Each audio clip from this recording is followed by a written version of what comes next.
In fact, hang on, folks. I'm going to move the camera ever so slightly. You can say hello. Hello. Hi.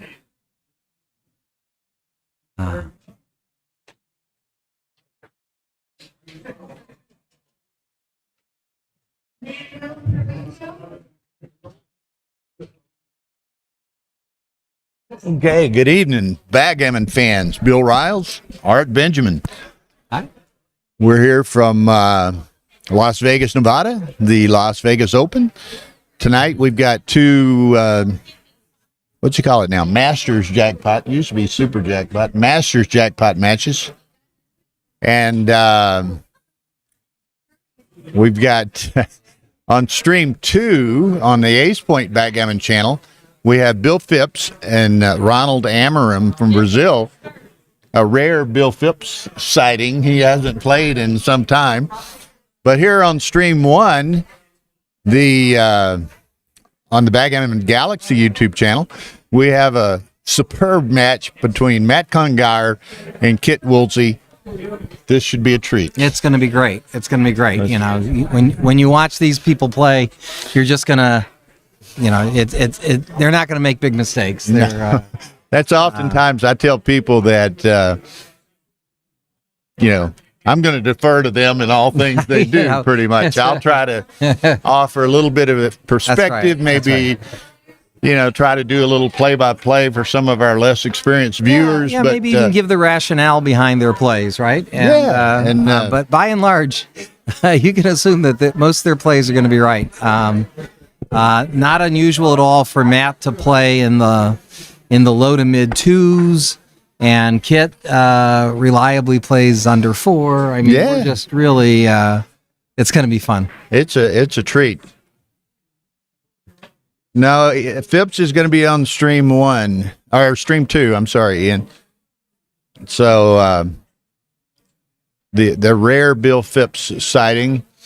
But why don't you tell the listeners about Bill Phipps? I mean, what's his history? What's his Well, you may know more than I do. Don't. But I don't. I've heard his name. He's a great player, and and I don't know him well. I know him well enough to say hello and talk to him a bit, but he seems to be kind of a ephemeral personality. You know, he's kind of not real outgoing. Hasn't played in a lot of tournaments, but puts up some superb numbers when he does play. Where is he based? I think he's now living in Seattle or somewhere like that. Okay, great. And I think originally he might have been from New York City or up in that area somewhere. But really superb player. That's great. And I think was in and I don't know for this for sure. It seems like I recall at times he was in like the trading industry and things of this nature. Yeah. You know, and apparently did well. As many a backgammon player will do, right? Yeah, I mean, it's all about weighing risks and yeah. Dimitri wants to know what day is his birthday in 2030, November the 24th. Oh, hello, Dimitri. November 20th, that'll be a Sunday. and you can Google it and check. It should be a Sunday. That's great.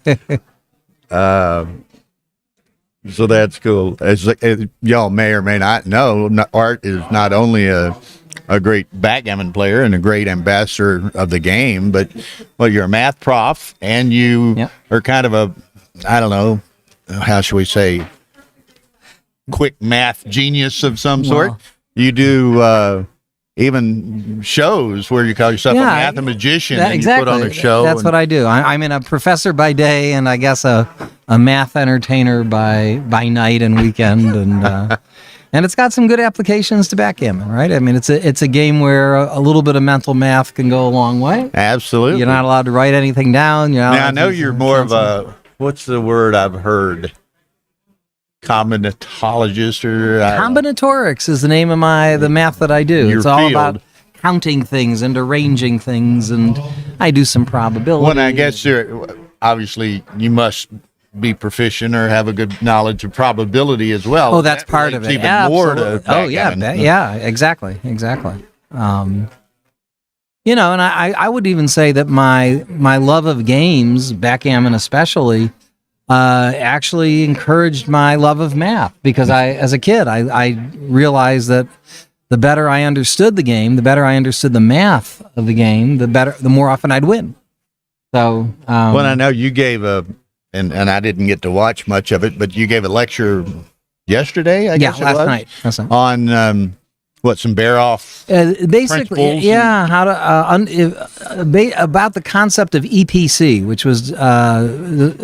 which is discovered by Walter Trice. It's in his book Backgammon Boot Camp, and how with the right added seasoning, it's a very powerful tool, and allows you to make optimal doubling cube decisions. And it takes a little bit of practice, of course, and it's new, so everyone's going to look and say, what is this? But I mean, if you've taken the time to learn another system like the Keith count or the eyesight count or something, this was one worth learning. And it's anyway. Eventually, it'll all be in print. It'll be in print in the USBGF magazine. Okay.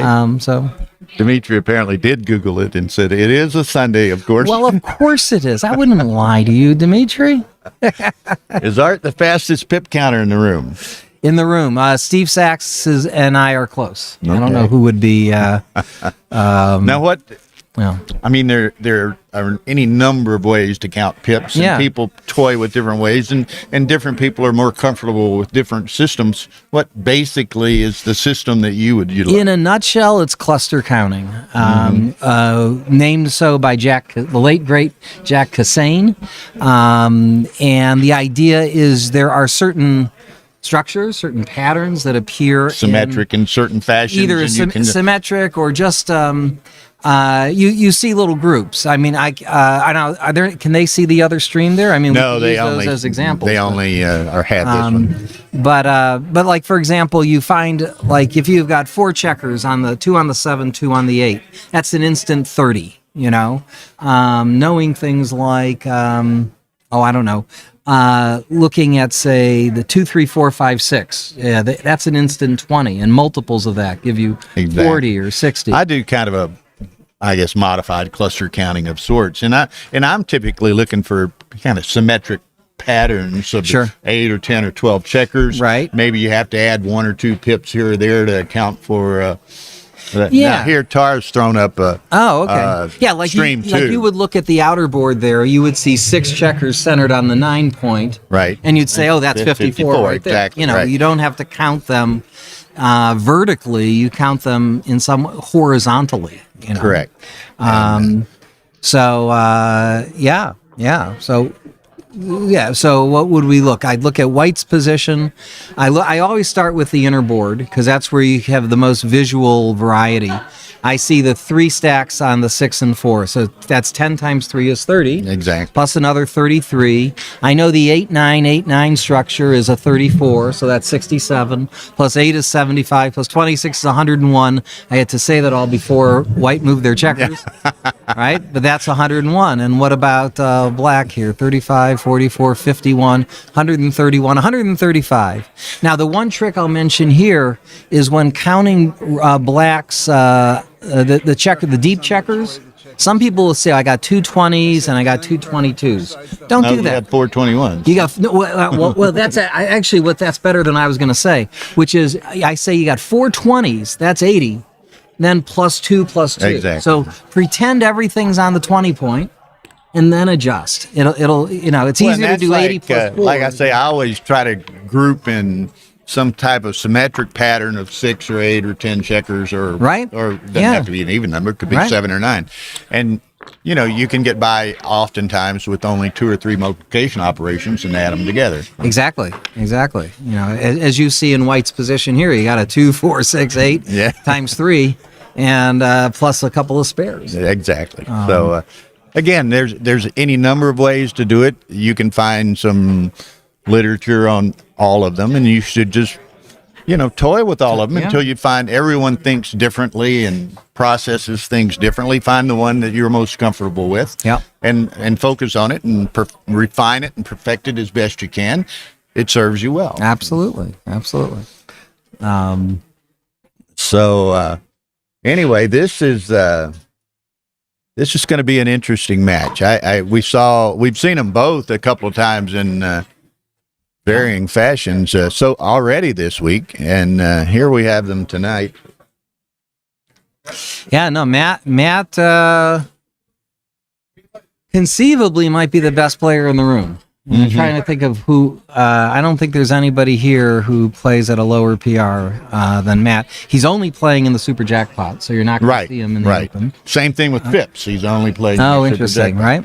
But Kit, I think, is on the cover of the current issue of the magazine. Okay, for the first time. I guess I saw that. And he's. I gotta give Kit a lot of credit. I mean, a lot of the people who were the giants of the 70s and 80s, when the bots came around, they didn't keep up with it. Didn't adapt, and you don't, a lot of the big names from that era have gone by the wayside, but not Kit. Kit, and to Kit his stayed credit, I mean, I don't know his exact age, but he's 80 or thereabouts. I think that's right around where he is. And I'm saying it, but he stayed with he continued to study, and he continues to be great. So, all right, so we're off and running. Here we are. It's 15-point match, 0-0. We've got Matt playing white and Kit playing black.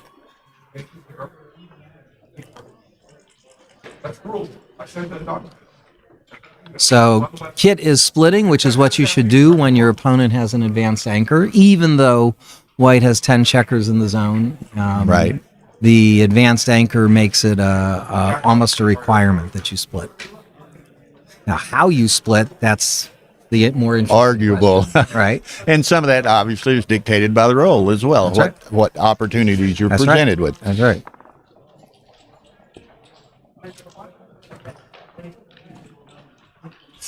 All right, so Kit's got a 4-3 there to play.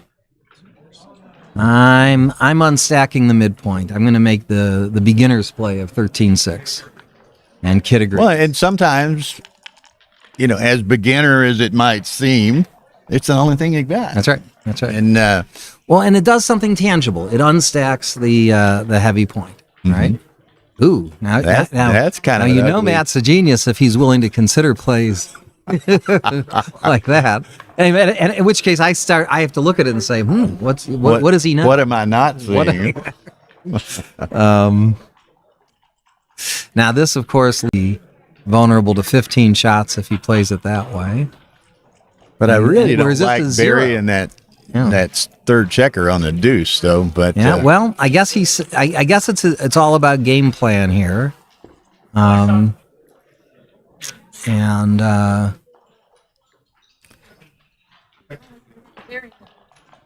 Art, you sounded great. It was wonderful to listen to both of you do the introduction. It's fascinating. Oh, thank you, Tara. So, okay. Right. So, a 5-3 for Matt. And I guess he'll just make the 3. Once you've made the 2, you got to make the 3. You like to make your points in sequence, but I guess that sequence can go forward or backward. Yeah, once you make a deep point, it doesn't really matter where the other points are, right? Whereas when you start with the 6 and the 5, you want to try and make them in order.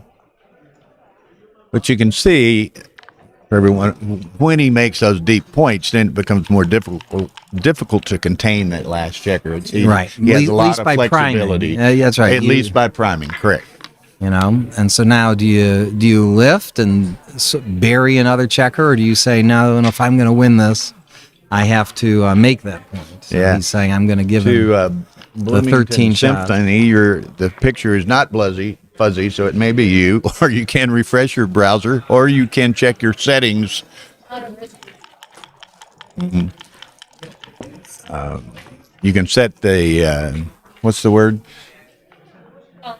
Quality of settings on the YouTube. We'll get for that. Art would probably really get excited about this. Yeah, it's really, really cool. It's fantastic, actually. Yeah, I have a telestrator. You know how they do on football sometimes and various things. The commentators can show where the routes were, this, that, and the other. So here, we might think, let's wait for the next roll. Have you got it calibrated back again? It was off earlier because of Okay, the. here. Should be fine. Okay, I'll wait for the next roll. All right, so it is. What? It's Kit's roll. Kit's on roll. contemplating A cube because here. it's a holding game. He's counting the race. Let's count it. Black has 126, and white has 30, 50, 89, 131. So I have Kit up by 5 pips. That So shouldn't be enough to double. Probably not enough to double. And that's what he decided. 6-5. So we can say what he's probably, or Now has he's the up- option to he'll do. be He's up gonna take 16. the 5 to the hey, 8. that's pretty you know? cool. Maybe Love it. he carries it on to the 2 as well. like it. you know? Like it. Yeah. And that, of course, is what he does. We can change colors. We I can can change change colors. shapes. We can do everything. I love And that I can clear obtuse it. angle you've got there. Looks Yeah. like a, It can move while you move your mouse. So if you ever want to try it, Just it's really grab easy. for it. Don't be scared. It won't bite. that's so cool. That's really cool. And we can make All right. boxes. We can make transparent or translucent boxes. We can do all kinds Oh, of that's great. things. Okay, so Kit's going to have another cube decision because he just gained 7 Except pips for in he the gained race. 7, so he's 12 So, up. yeah, now he says, okay, not only does he have a decent racing lead, you know, He's White- extricated the back checkers. He's probably got a little right? better That was structure. requirement, and Matt won't have the best of boards if he hits the shot. You know, he's going to have a little bit of work to do. Kit saw the market loser and he capitalized on it. You think?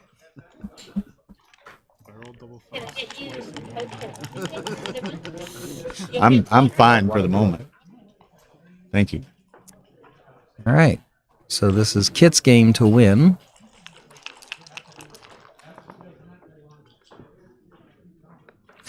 Nice clear from the rear. Okay, so it's should be relatively easy for him to bring it home from here. And okay. And yet, you know, there will constantly be, you know, points of jeopardy. Like when he's about to clear the 7 point, there's going to be the 6-3 danger. Exactly. And when he's clearing the 6 point, there's going to be the 6-2 And even here, danger. he's vulnerable to the boxes. And Right. But I'm saying that even when you say, oh, you know, what could go wrong? I can tell you what can go wrong. A 6-3 after he clears the 7, a 6-2 when he clears the 6, 6-1, 5-1, or 4-1 when he clears the 5. Now that's 10 numbers out of 36, and he'll hit 3 of those. So 3 of those, there's roughly a 3 out of 36 chance, about 8% chance that he will hit a shot. Add to that his racing equity. And of course, he's got a pass in the, you know, he's way under the 22%. okay, thank you. He's but that's where That is true. that's where the equity of a holding game comes from. You know, that's what's so great about backgammon too, kind of the vagaries and intricacies. I mean, despite however skillful you may be in placing your checkers and, you know, minimizing the potential, you know, it's a dice game too. No, And it has drama. You know, Right. in a game like chess, you're you know, pretty quickly one player has the an advantage, and it doesn't change, the lead doesn't change around it. You know, someone gets an advantage, they press that advantage, and it's either a win or a draw. Backgammon, it can go from you're a big favorite to a big underdog in one roll. in a hurry, yeah, that's- and back. And back. And that's what makes the game fun.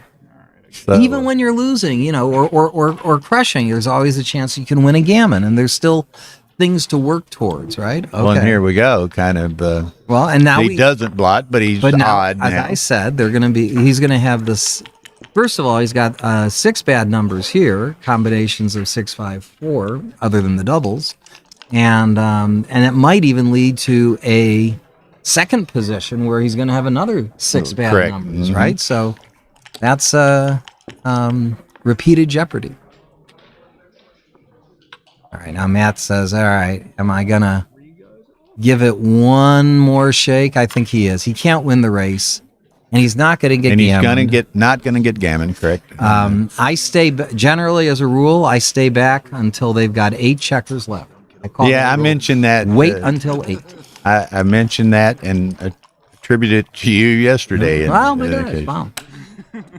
you know, in the sense of, beating a BG, rather than getting BG'd by 2 sets. Then Right. 8 checkers can be. Right.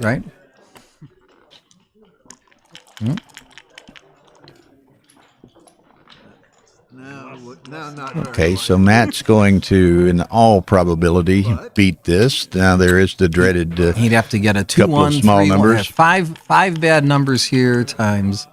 There he goes. Just squeaks off. squeaks off.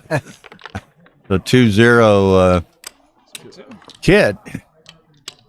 Now, just for a quick update over on Stream 2, which is on the Ace Point Backgammon YouTube channel, Bill Phipps has jumped out to a 3-0 lead over Ronald Amarin. So, great match over there. Phipps is a rare bird to see Bill at a tournament, but very, very good player.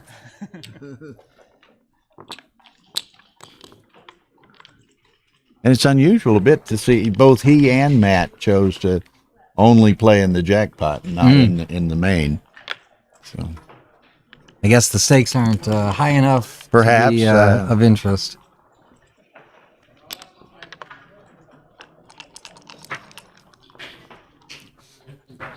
and Matt's like that. I mean, I've talked with him. He doesn't like to go to a tournament unless, preferably, they have, a high roller jackpot of some sort. He likes to play for significant stakes. All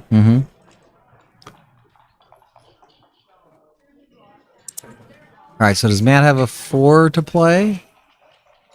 I saw him go 6-5, and he's thinking, does he... So what are his 4s? I mean, he can play to the 20. He can play to the 9. He could play to the ace or the deuce.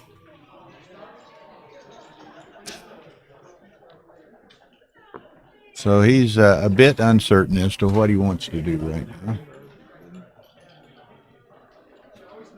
He just seems to be clear on the ace, going to 6-5. You break your 8 point. Well, is he going 6-5 or 5-4?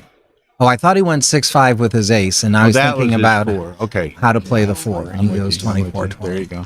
Hope you don't roll one. Free up is never good. Kit rolls a great number.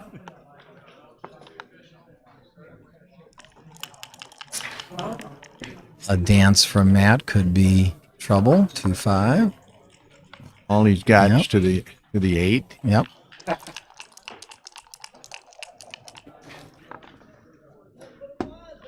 Three, 1. I think I would. I think I go 24-21. Anchor and 6-5. Even though you're leaving the direct 6. Think of it this way: if you safety the checker on the 8 point, he has almost a direct shot's worth of numbers that point on the 4. So you just Correct. have to go and suck it up and say, all right. And if he's missed, he's in very good shape. And he's now in very good shape. All right. No, not any close to a cue. And I use oftentimes an adage, which I think you would appreciate in talking with people. In many aspects of life, people say you can't be scared of losing or you can't fear losing in this thing. Right. And I take it a step further in backgammon. You can't be afraid to lose. All right. Also, you can't be afraid to win. That's right. That's right. you have Sometimes to- you have to play to win. You have to. All right, so here it is. Kit, Matt danced on his 4-point board. Kit is looking at a probably a nice racing lead. I think it's 127 for black. And let's see, I'm going to count the clusters. In the white's inner board, 33. The 8-9 structure there, 2 and 2, that's 34. That's 67. Add the 8 is 75. Plus 26 up there's 101. 124. Add 40 for the back checkers, plus an extra 3 and 5 is 100 and where were we? 101, 149 for white.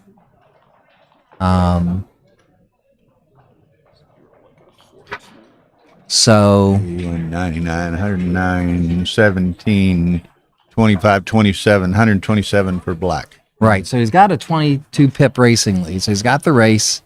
And he has 10 in the zone. 10 in the zone, 4-point board, Forward anchor. and So definitely definitely there's some gammons there. This one might be tough for Matt to justify.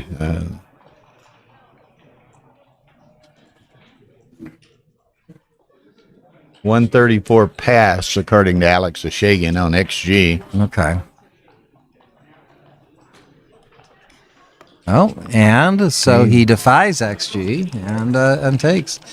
You know, if he anchors, he's got a very, very playable game with the 2 checkers behind. Correct. And the hole on the 3-point. But will he get that opportunity? Whoa. No. Oh, That'll work. He sure will. So what did he know? All right, now he's got a night. He's turned the game around completely. He's totally turned the game around. And he'll be thinking about cubing very soon.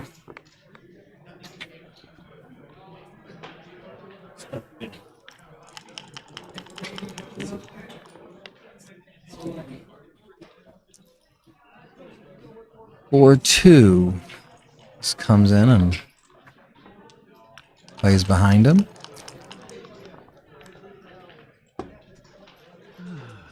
That's a poor roll by Kit. Yeah, he's little he can do there, but probably just play to the 8.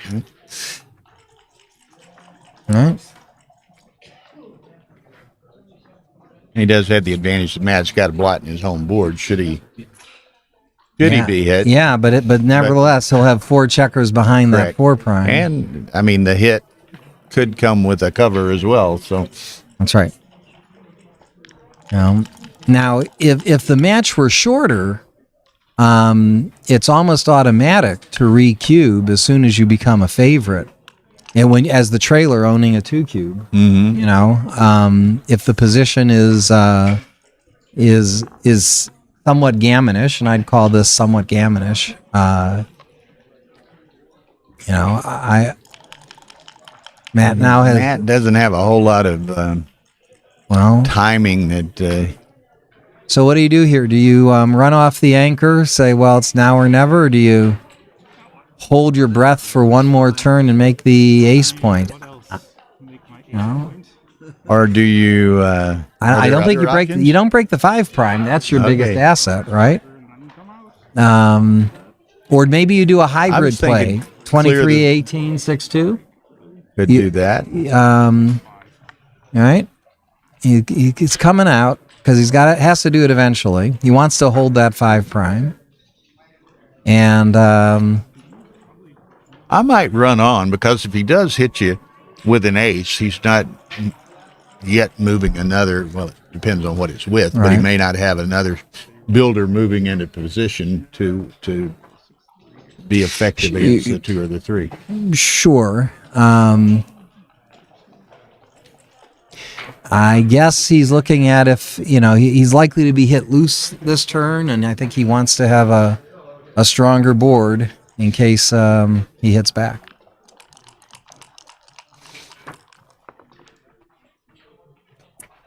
Okay, he dodges a bullet, but Kit does have a 6 to play, which is out of direct shot range.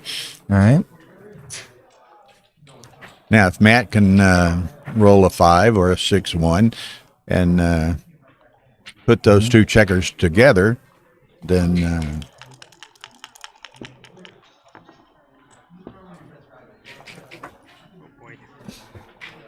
2-1. Well, wow.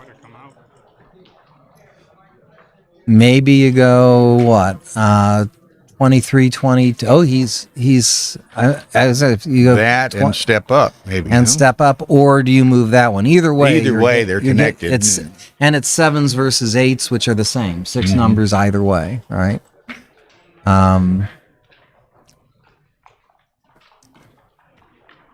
Maybe the other play duplicates double 2s or something.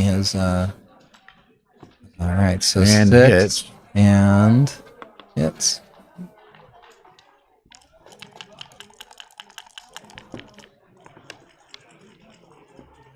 Three, 4. Okay, I think we're. Well, gosh, oh my gosh, this is. Again, you don't want to. I don't think you're going to hit with and leave all those blots like that. Is he? Oh my gosh, seems The 5 Very blot loose. option. 5 blots. That is asking for This is Gammon. high risk, high reward. Yeah. This is probably the play by, I think by default. I think so. Flash ones, 4s, 2s, and 6s. You know, if he can just anchor, after being either hit back or anchor, or make anchor either the even on the 18, either way. 2-point, Yeah. he's in he'll have decent chances. You know, when you make a Hail Mary play like 8-4, you're saying, well, at least I know he's got 9 dancing numbers. Exactly. And it gives me 25% chance to win. But practically all the other non-dancing numbers hit somewhere, and maybe hit 2, or it can be. Alex Can be very Ashagian young. says hello to Candace in the background. She can hear me. I said Alex Ashagian says hello to Candace in the background.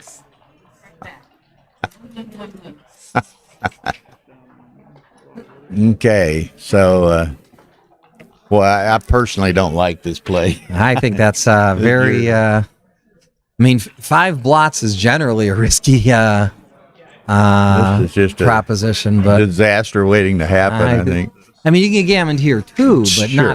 not as surely, and not not as quickly. certainly. And you're giving up that wonderful 5' asset. So, you know, he'll get hit, maybe even get hit twice, but at least with a return hit or an anchor, he's back in the game.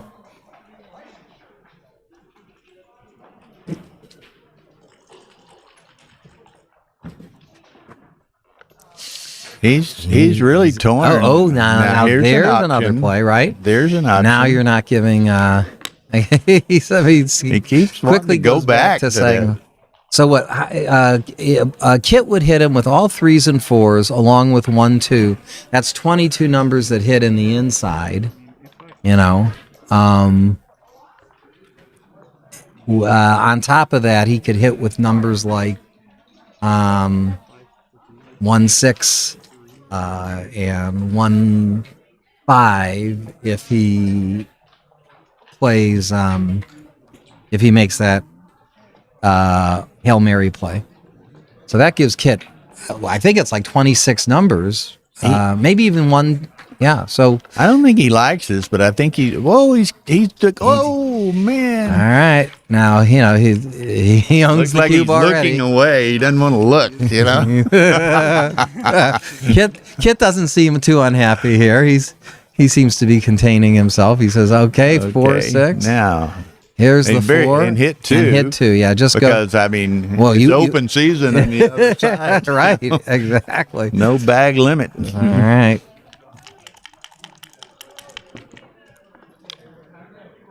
Oh my gosh! Well, that's He did that earlier, didn't he? Was that yeah, he 2? did. Okay, so now imagine you cover the 3. You just make the 4, You just got to cover the 3. and hope he dances. Now the hope of dancing is 16 out of 36 instead of 9 out of 36, and at best he hits 1 checker back.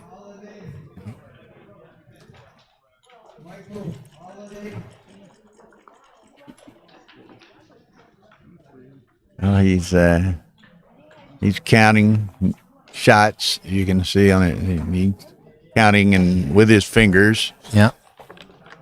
And what? He can't possibly. Well, he could switch. I was going to say he couldn't hit loose again and give him the same 2 blots. All right. So, okay. 1. Well, that was an unfortunate number for Kit. Yeah, well, it was better than dancing. It was in the top half. Yeah. But what's the 5 here? I guess. Well, he can't move the 2 back ones, so his only options are to 6-1, which he doesn't necessarily want to bury a checker. He could play the 7. And I don't think he wants to go the 5 blot option of playing off the Right. I 15. think you do that. Yeah. All right. Now Matt is thinking, wow, how the tables have turned. Okay, how would you like to reconsider that cube That's right. in reverse? That's right. She had done that. So, I mean, geez, what's he hit? 4s, 5s. You can't be knocking in He can hit 3s. He Right. can point with Any 3, co- 4, 5 combinations. Right, any And 3, 4, 5 combination, and the and double one and double double two. 1, double 5, double 2. See that next to A lot of numbers out there, and it's a recube, so you get a little frisky and get gammoned here. You give up 8 points. I think he's going to have to let this go. On the other hand, what are other numbers that don't play? I mean, most of the white 6s don't play great. Kit's not on the bar, right? So, Right. what happens with 6, 5, 6. My buddy 3. Justin Knoll is in the house.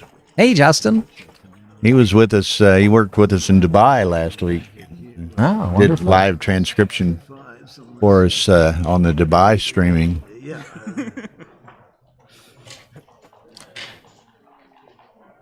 Let's see. Yeah, you will. 6-1 and 6-2 all hit. Don't Dimitri says no misses. Well, I guess there's not. I mean, a 6 would hit on the ace. I guess it does hit on the ace, most which again puts Kit under a lot of pressure. of the time. Um, No, actually, that's not true. Oh, so far the Hossein Paknahad, Iranian guy, is doing the transcription, and he has it up to that point. 147 for MCG and 174 for Kit. So, not bad. oh my gosh! Wow. What's Wow, that? A 321 combined. wow. We should all be so lucky. Okay, so he lets it go 2-2.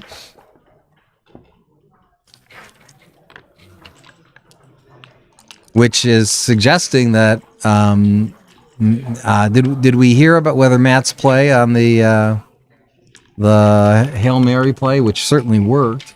Well, I didn't see anybody specifically say that, but I mean the PR would indicate it was probably right. It wasn't a blunder. It wasn't a blunder, right? Not at those numbers. Have to do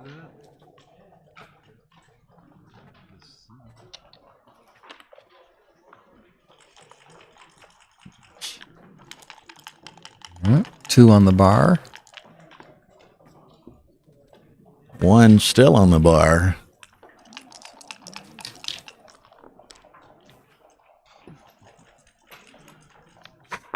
That's the thing. If you slot the ace like that, then you're all but obligated to make the ace. Yeah, boy, and again, that's not the sort of thing that decades ago people would laugh at you for making those sorts of plays. But, You'd say, "What you?" I mean, ultimately, you could have played 13-7 and built that prime. But well, ultimately, you have to have the ace anyway, right? So and better you cover it than get hit on it. Mm-hmm. The rationale.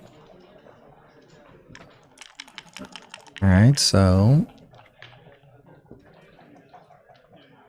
4-1 makes the three, point, yeah. right? Rather have the 3 than the 2 to have the connectivity between the 3 and the 8. That's right. That's right. That's right. Some people don't realize, but the 2 and the 8 are not connected. They're 6 apart. Right. So that just it'd be a 7 prime. if But they you can't connected be them. part of the same prime. Exactly. Correct. I think of myself as having an allergic reaction to having 2 points that are 6 apart. Right. Just reconsider making plays that have that.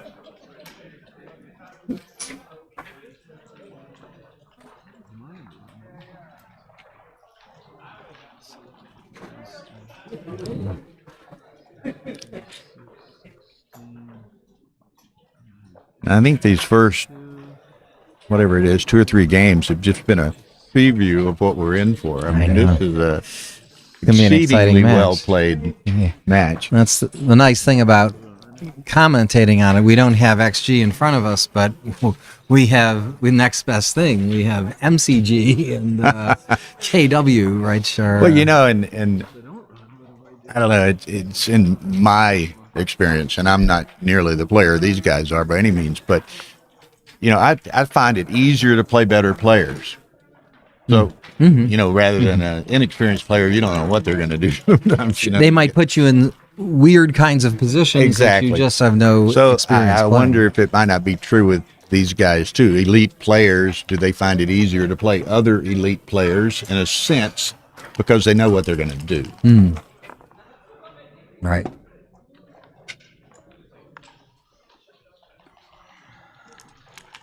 All right, so this is just one of those mutual holding games which tend to be uneventful. You don't see crazy plays. Sort of wait for the right opportunity. That was a bad roll. That's all but forced. No. I see Roberto Litzenberger in the room. Haven't Hello, seen Roberto. in some time. Roberto, I wish you were here. I wanted to record my matches, and you do such a great job of providing recording equipment. So please come next time.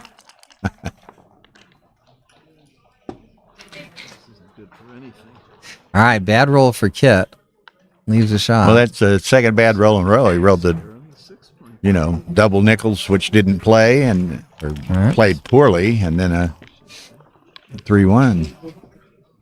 But Matt responds with an equally bad number. Worse than my 3-1. Oh. See, that's Matt's genius. I wouldn't even look at that play. Most people wouldn't even look at that. That wouldn't even be on the radar screen. But Very clever. now where's the ace? I don't know. No, that would be the ace. That would be 6-2, right? If he plays. Well, he did play at 3-1. Yeah. Wasn't exactly what the doctor ordered. I mean, what else can I do? This? It's funny in situations like this, you can, although maybe some of us wouldn't think of some of these plays, you can almost follow Matt's thought processes and just the positions that he's looking at. Right? Boy. That is Aces. Going to be interesting now. One. Does he go to the 2 3? and nice play. Okay. Interesting play. Rather than bury a checker, he says, I can still maintain a 4-point board with no blots. Yeah, and that's Now Kit's doubling Here we go. This is going to be an interesting consideration. Okay, so first of all, let's look at. Yeah, well, with no time to look. There's Matt says, "No, I've seen enough." Okay, and a little bit of an update from Stream 2, Ace Point Backgammon channel. Ronald Amarim leads Bill Phipps 5-4. So looks like a good match going on the other stream as well. We've been really lucky this week so far. I mean, you pick good pairings, right? So the potential is there for good matches, but oftentimes, sometimes you get lopsided matches regardless of, good pairings. But we've been fortunate to get great matches with the good pairings. Isn't that great? That's the win-win.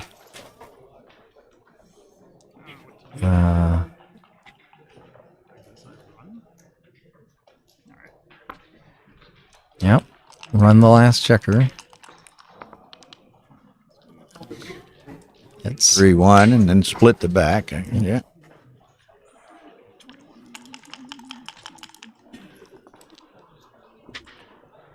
Five, 4. Gotta run the back checker again. Keep trying. This time it's more If exposed. at first you don't succeed, But he gets away with it. he does. Second time. Now, race close enough that I think he's going to make the 18 point. He's counting the race. Kit's got, 24 plus 6, 30, 46, 56, 108, plus 50 minus 3, 147, minus the 11 is 136. And Matt has something like 148. 140. So I think it's very close. I think it's close. Kit might be up by 4 pips or so. I counted that quickly, so I'm not sure, but And both for several roles are going to be playing with impunity and try to just construct their boards. it's a good position for PRs. No mistakes will be made here. All right, 1, 2, 3, 4. Yep, makes the extra blocking point since the race is so close. Kit's going to make a 4-point board here.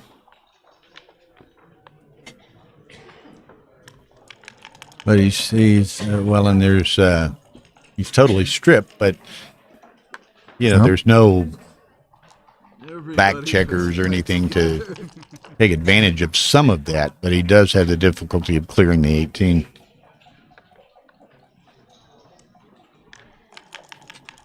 All right. Oh, so very close race. Contact Now favoring Matt. Maybe in a lesser position because he's got 3 outfield points stripped. He may have to play toward that 18. Yeah, he'd like to clear the 11 this turn if he can. And he can. That'll work. I think he's still behind enough in the race that he Wants to maintain the mid. Yeah, so let's quickly count. Well, White has 44, 60, 82, 108. Kid has 37, 69, 105. So, so the race is very close. He can do that, but of course, Yeah, that's he won't 108 minus the 100. So it's Matt should have 100 pips after this roll. And Kit will have, I'm counting again. So again, the way I count, that inner board is a 40 minus 3 is 37.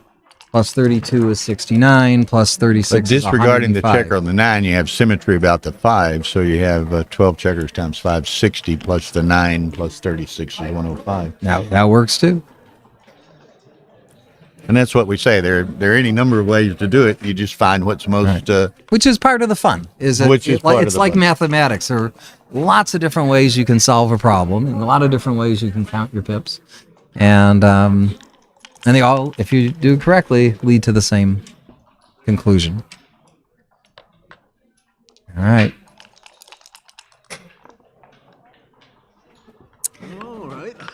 Usually someone has rolled doubles by now. Yeah, it's a matter of who blinks now. Soon. I have 2. There's Matt does not want to be the one to. I'm not sure of that, but as I said in the beginning, I'll always defer to Matt. Right? And Kit's saying, all right, well. Now, Kit's faced with the same problem. Or hurt my board and slightly my race. All right?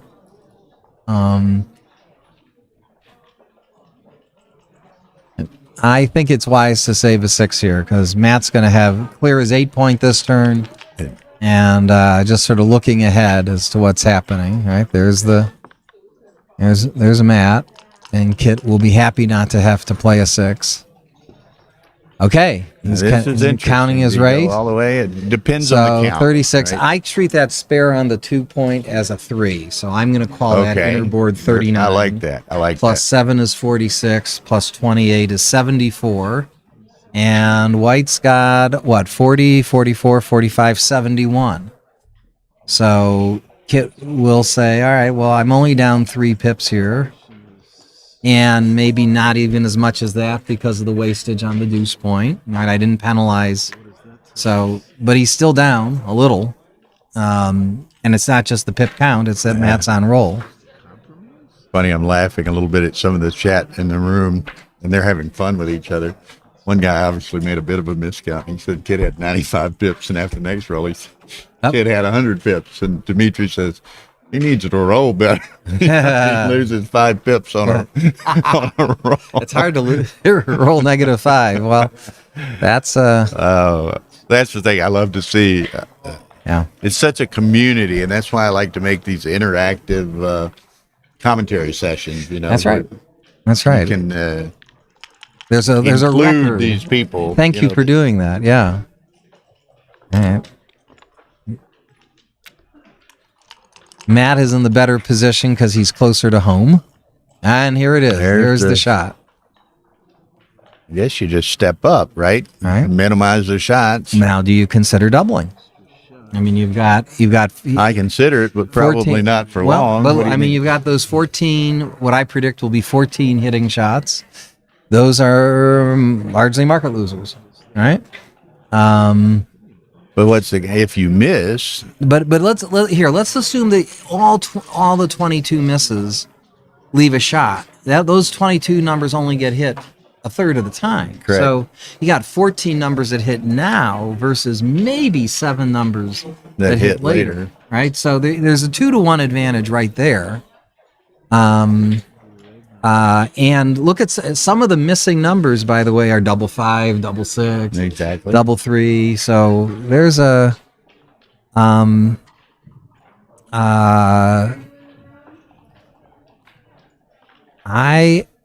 and if he misses here, it's not like Kit's in a position to send the cube back, because at best he'll be unless he applies the same logic here and says, "Well, I've got 11 great numbers." But Matt, okay. do you double here? I think. And does he stay back 4 away rather than 3 away, just to have perhaps more opportunity at Matt not being able to clear? Right, it's 1 extra hitting number, but instead of 4s, 5s, and 6s clearing safely, now it's only 5s and 6s. Right. Clearing safely. So decided it was worth the 1 extra immediate shot. And that 1 extra immediate shot is an indirect one, which can be, Kit gets some return shots on that anyway. Right. So,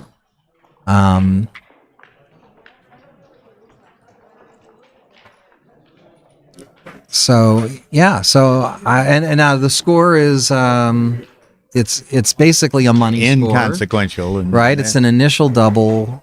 So what decision would you make here for money?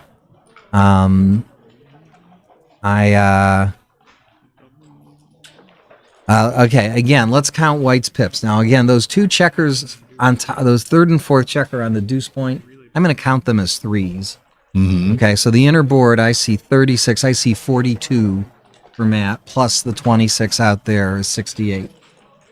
Right, and Kit has in his board 36, 42, maybe 42 and a half, 51 and a half, 67 and a half. So 68 to 67 and a half. Kit says, I got to take this. The race is too close. And he has no choice. And now it's almost an even race, and Kit has the cube. Oh, and Kit has the double. Yeah, well, Kit was going to win those games anyway. Now he just wins them at 2 wins instead at 2 of, rather than 1. But so this, unless big set here. What's that? That's right. Right, and now it looks like a cash. So. It's passed now. So.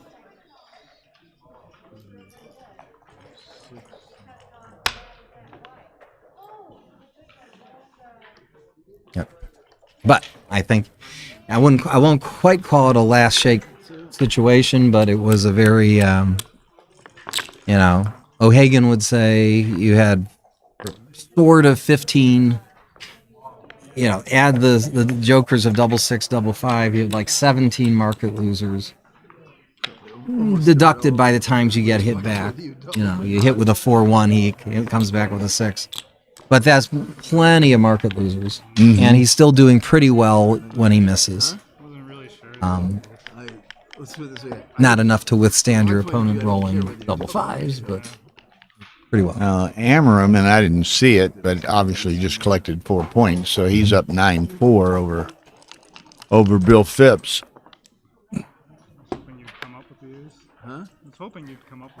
So now the score is 5-2 in Kit's favor, and this is the kind of score where now a 4 cube, you start looking at the score a little bit. That can be Do that. Yeah.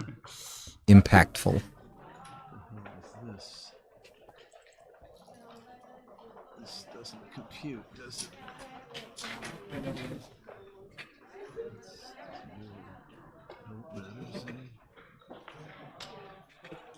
Yeah. Shut them both up and get beat up on. Just keep this Yes.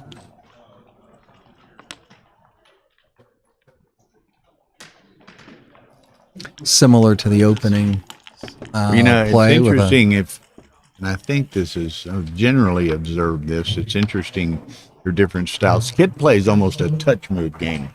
He visualizes all of the, and he's permutations. advocated for touch move, I believe, in backgammon. where Matt is more of, I don't know what we want to call it, but he looks at the various options, physically looks at the various options. So it's an interesting stylistic. Yeah, that's a good point. Oscar Bennett. Watch your clock, please.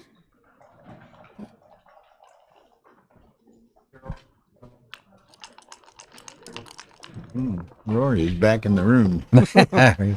Rory has entered the building. Art Benjamin.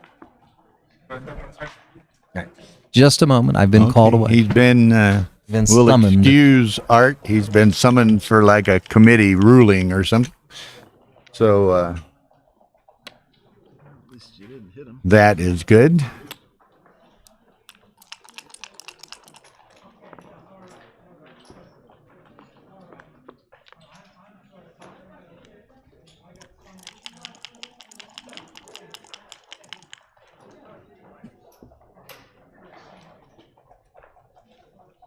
Candace. I just came over to say hello. Hi, Candace. You gonna keep Art's seat warm for a minute, no? No pun intended. Definitely. Definitely. Well, this is approaching the end of September. Not that long to your LA tournament, is it? You might want to give a quick plug. Well, aren't you generous? Is there anything going on right now on the board? Well, there's a wee bit, but as long as you don't get too carried away. California State Tournament, December 7 through 10. Please come out. And it That was pretty once again is terrible plug, the well, you have no one but yourself to blame if you feel that way. Well, we have tons and tons of backgammon, and our lecture's going to be Frank Frigo, How I Won the World Championships. That's cool, huh? Yeah. And it's, again, the last ABT tournament of the year, is it not? So, okay, so. Kit hits. Matt needs to make an anchor over there. Well, we would expect that you would be there, Alex. You'd be pretty pissed if you weren't. Alex says he'll be at your tournament. So it's in your own town.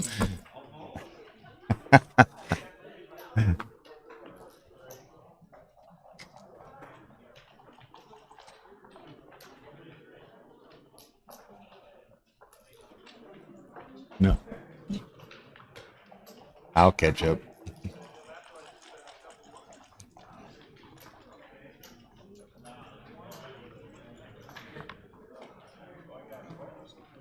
Okay, so Matt unable to enter, but wow, doesn't have many options other than, I mean, he's playing with 4 blots, and Kit has all kinds of shots. 3-point board. Now this is one that he only has 8 in the zone. Matt lets it go. My initial glimpse was that this might be something Matt could take, but he lets it go, and it's 6-2.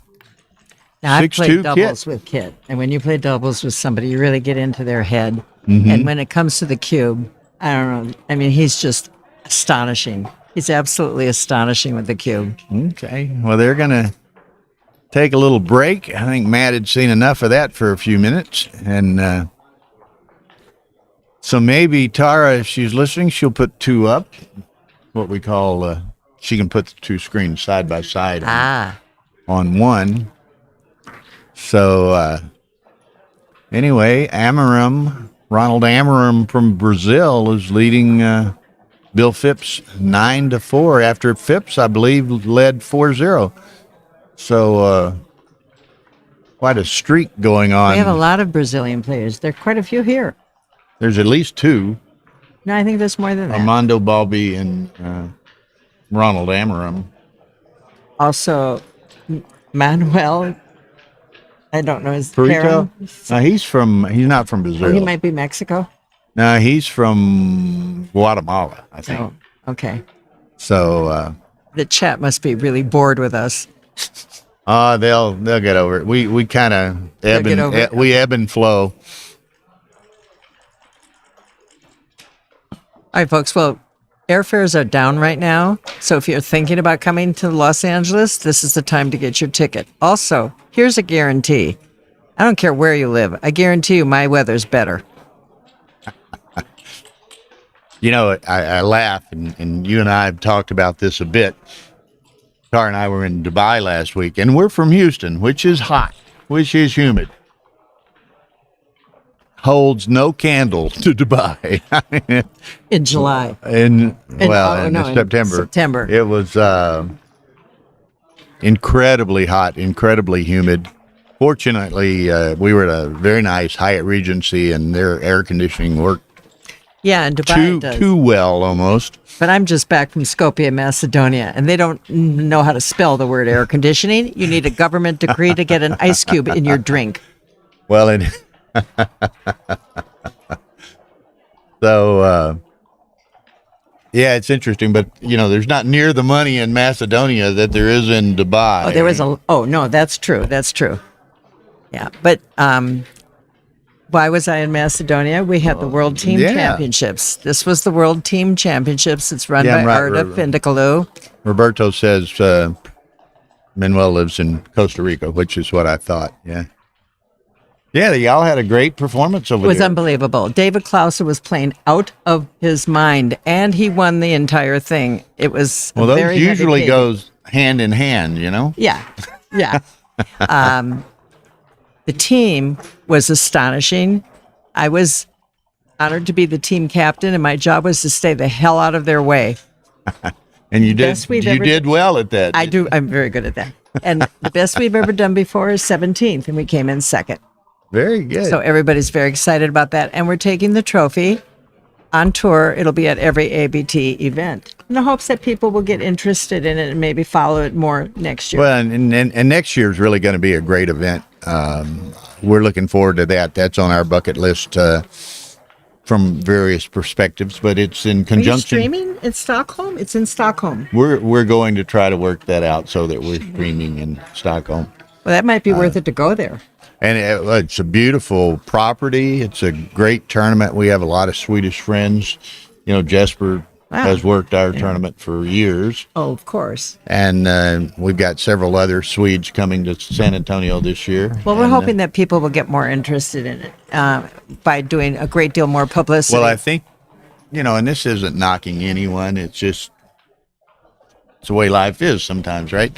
I mean, we think that not only just the Swedish Open, but the WBGF World Team event and World Individual event, which is in conjunction with that, really deserves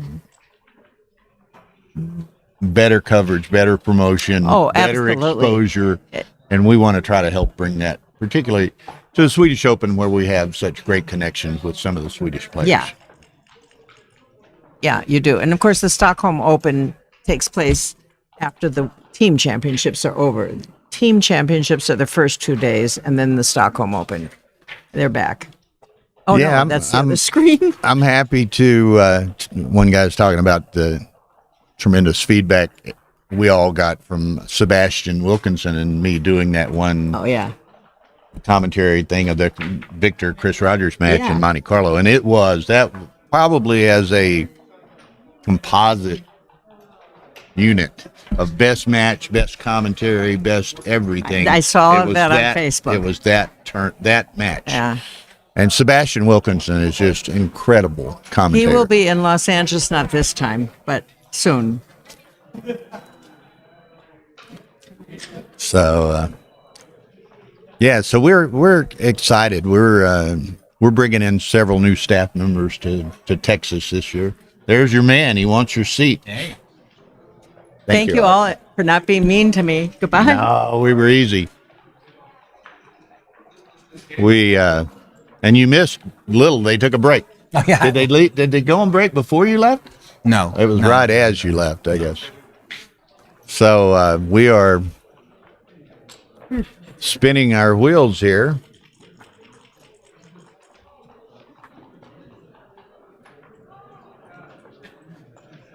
There was some chat going on, and we were talking about it. And I don't know if you had the opportunity to see it, but I think it was the single best combination of match, commentary, just the whole package was from Monte Carlo this year. The first Victor Askenazi, Chris Rogers match, and Sebastian Wilkinson and myself did the commentary. I would love to. Unbelievable. I've heard from so many people that was just first rate commentary.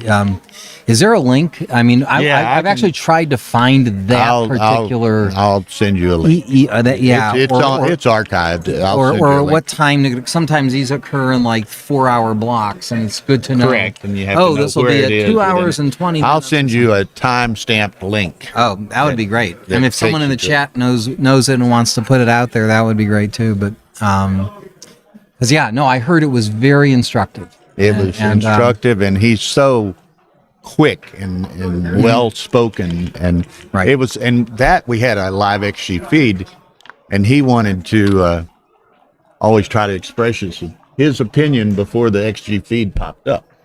Well, that's didn't what wanna we be all do. influenced. We want to hear what's going on in the And minds of we have those these players. gaming laptops that are incredibly fast, so he had to be even quicker to beat that. Wow. Well, good for him. So anyway, the Gladiators have returned to the arena here.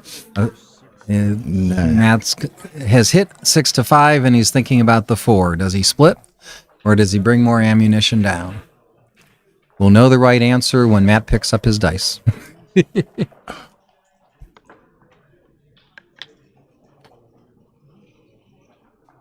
One guy's offering you a comment. He said he watched your teaching on colorless counting lecture or your teaching on it, and he said it's helped him make him a much better player, and he thanks you. Why, you're welcome. That's great to hear. I think colorless pip counting is utterly magical. I don't apply it myself because I think cluster counting works. Well, that was the one. but It was kind of a novel approach. A guy named Robert Urquhart from Austin developed. I give he's full passed credit a to couple Bob years Urquhart. ago. Yeah, we But in it was just novel, and it's in the magazine I wrote an article about the colorless pip counting, and we have a very nice colored picture of Robert Urquhart in there. Hey, Ray, join us. Ray, my man. Yeah, I just want to come over and make sure Art didn't make any math mistakes. If Tara will, if she's got her headphones on, which she typically does, she'll come adjust the camera perhaps so people can see don't- you in addition to hear you. No, You know? because I feel like hell and I look like hell. keep the camera on Art. Just listen to me. So, Because I have pearls of wisdom. you have pearls of wisdom, and Art has oyster beds.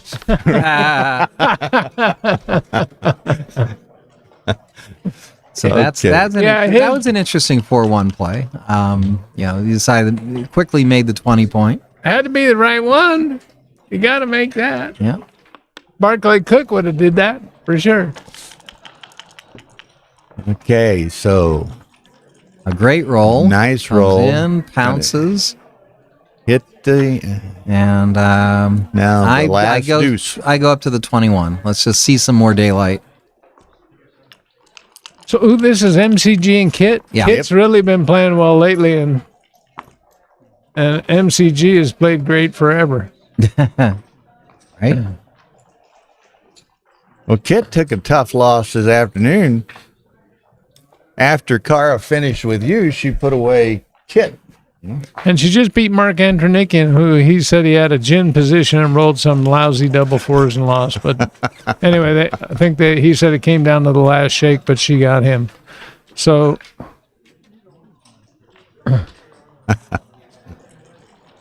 now, one gentleman is asking if either of us is going to Denver. I'm not. I am going to be in. Okay, there it is. Yeah, it should be a great tournament.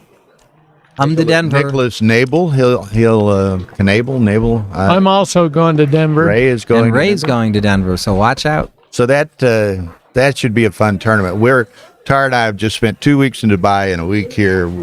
Been gone 3 weeks running. Absolutely. We just couldn't. We wanted to stay home for a little while. I understand that.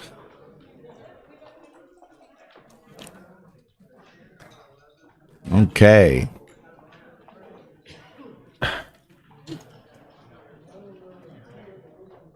Now it's interesting with these in Vegas here, with these both in the Masters and the main undefeated 15-point matches. They're true tests of skill and stamina. That's true. And focus. That's true. I mean, on average, 15-point match will last close to 3 hours, so it's quite an ordeal.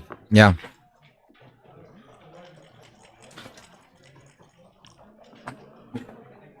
Yeah, contrast that to the stuff we did over there in Dubai. There were 9 and 11-point matches. Yeah, they're playing the Swiss format and comparatively short matches, but.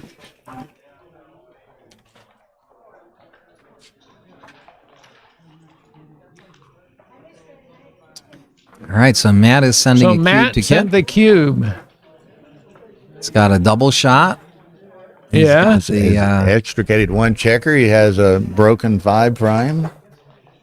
And Kit's got stacks. And let's see, White's pip count is 146, and Black's is 70, 125, 149. So Matt's only up 3 right now, but after he hits, that'll be a whole different story.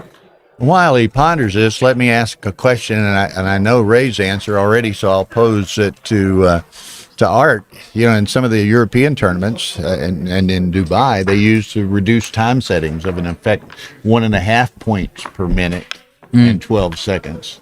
Have you thought about that, or I don't guess you played it? I haven't played it, but I think the settings, the 2 minutes per is comfortable. So I think it's a better test of skill to give people the time to think. I think the theory was in Istanbul and in Dubai, they're playing a Swiss format, large tournament fields. They're trying to get more rounds in, so they reduce the to 1.5. Understandable. So, but yeah. I think many people liked it, but there are quite a few who share your opinion as well. You know, and if I were the tournament director, you're balancing two things. On the one hand, you want a tournament that runs quickly and smoothly, but you also want people to come and play. Yeah. If I have a choice between playing in a tournament where I get 30 minutes in a 15-point match versus 22 minutes. I'll choose the friendlier settings. Well, you spend a little more time counting than the average guy. Well, look at there. We've even got some guy named Mochi M in the room here tonight. Oh, my goodness. Oh, there's another guy who can take a while on a play. Well, but Mochi is one who's perfectly willing to expend his available time, but has no trouble in playing with little time as well. Yeah, so. That's right. That's right. No bargain playing him on a speed gammon neither, right? Boy, Ronald is tearing Bill Phipps up over here in this other match. And Phipps got up 4-0. Did he really? Yeah. So it's 10 points. You know something about that? Yeah. Well, lose 10 in a row to somebody. Oh yeah, Sellers. Oh, last night? Yeah. Okay. Yeah, I think I was up 10-4 or something. Lost. Whatever.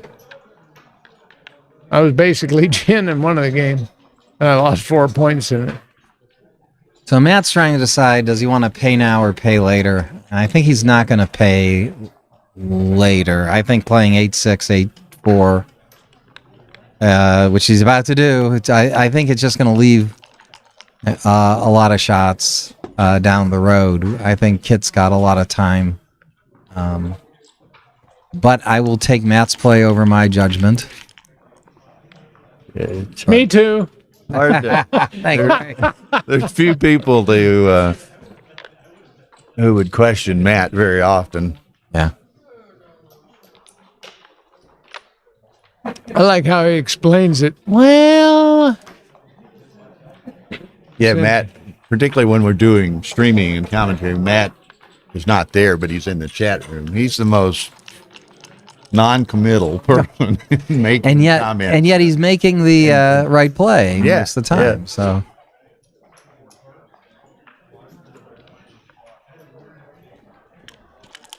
All right, yeah, he's fun even when he's not there. And he's a lot of fun when he's there because he's always giggling. Wow. And one of the nicest guys in backgammon. Yeah. So we could use more players like Matt. Oh, I think I would use this as the time to get off the bar point, maybe. There you go, man. You know, when my opponent has two checkers, two blots in their board, I do. It's like being on the bar. I say, what can I take advantage of here? Is there something I want to? And that's oftentimes, that's one perfect example, but other examples present themselves on occasion. Take advantage of the opportunities that are afforded you. And if your opponent gives you an opening, opens the door, walk through it. Right. Matt's taking a look at it. I mean, normally sixes are 17 shots, but, 6 of those shots are indirect. Yeah, 4-2 and 5-1, he won't hit. I mean, there's no danger if some of the options they will choose not to hit. But he's got to clear that checker after that, so that's a two-chapter story, so that might not be, that guy's a little bit stranded. Also, if you're hit on the bar point, there's follow through. It could be a 6-4 or a 6-5 that covers the other blot. Whereas if you leave the checker out here, the 3-4 or the 3-5, 3-6 doesn't. You have that follow through. So. Oh, nice roll there. Matt, it up. Matt springs the trap. Now Kit's got a checker out there, but. Nice. See, now Matt, all the blots are going to come to him, and he's got a 4-point board. Kit has some problems now.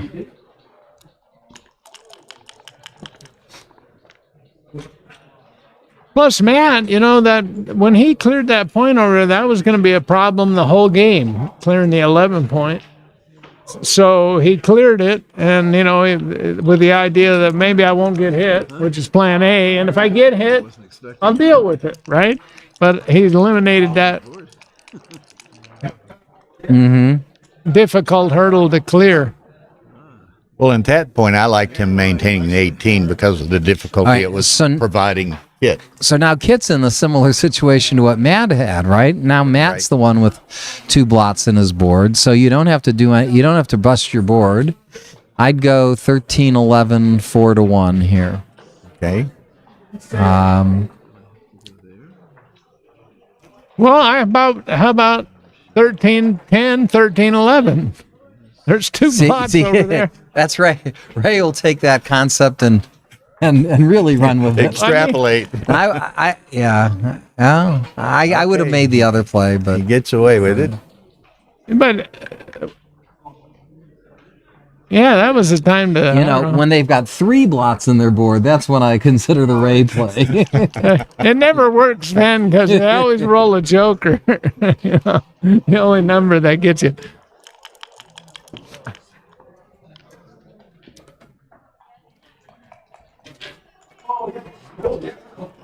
Okay, Phipps managed to get 4 back, so he's down 10-8 now. Yeah, you want a gammon.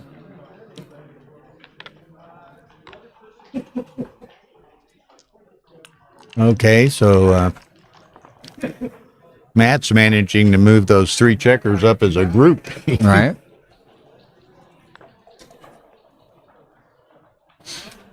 Yeah, he could do it faster with bigger sets, but he didn't want to show off. Yeah, that. Okay, now this one's a little tricky. That's ugly. Little tricky.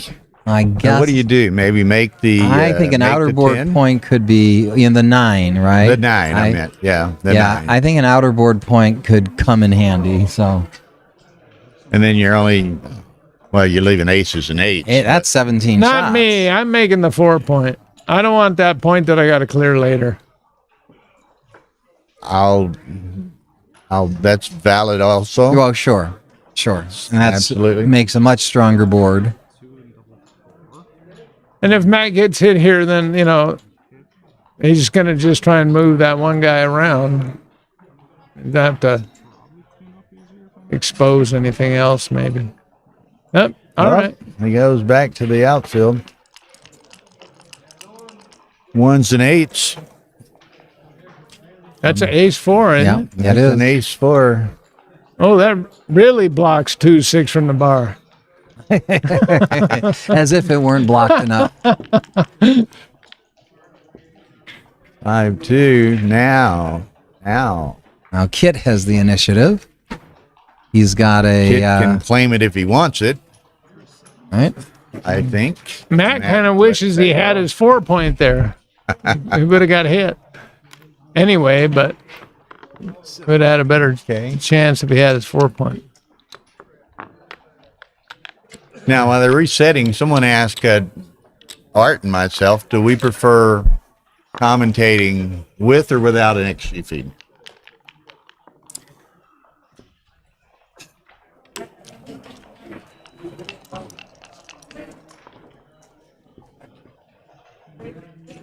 Having the XG feed is safe. You're not going to make foolish claims. You're going to sound smarter as a commentator, right? But I don't know. I think as a listener, I like to hear what's really going on in the heads of the commentator. I do too.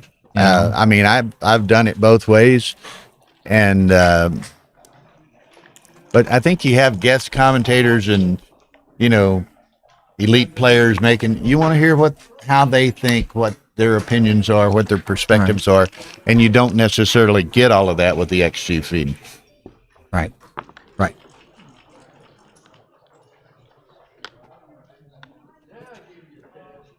On the other hand, the listeners want to hear right answers, and so it's a real balance. Well, yeah, often one of the listeners is the guy who's pumping this stuff into XG. Right. Okay. So.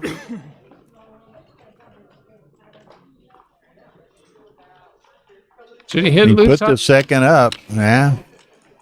I think I would have. If I was going to do that, I might go 6-2. Always something to be said for 2 up. Yeah. Yeah, it's only 11 shots, and everything else is protected. All right, not only 11 shots, double 3s and double 5s can hit. Oh, I'm sorry. Thanks.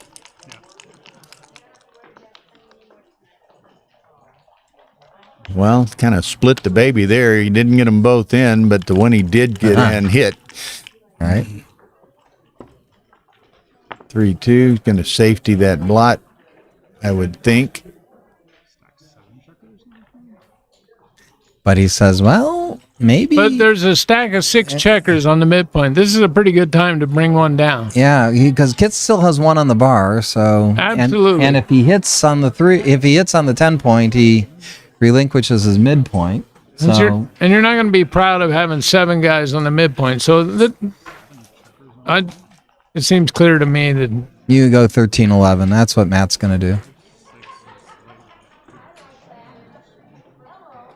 The only reason not to is you can say, well, Kit has the stronger board, and when your opponent has a stronger board, But you tend to make safer plays. But is this taking safety to an extreme? Kit's stripped on the midpoint, so he's got to give up the midpoint to actually hit that. That's blot. the part that makes me want to make your play, Ray. Yeah, is it's two things. And Ray's play's right. I mean, rather than adding one to the mid, you're taking one away from the mid.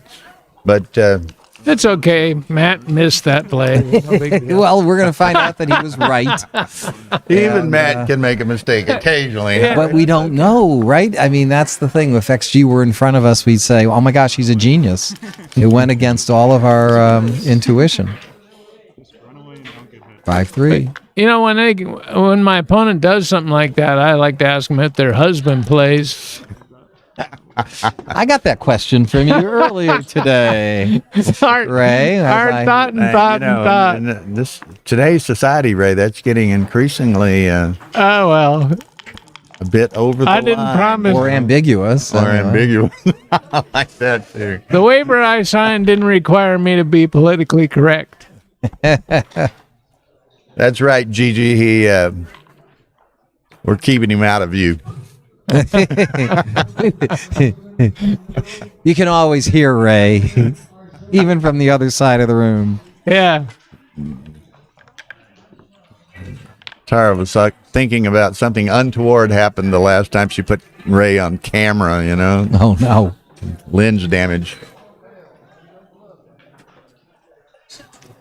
Oh, look, Matt gets to fix his earlier misplay by bringing 3 guys up the midpoint.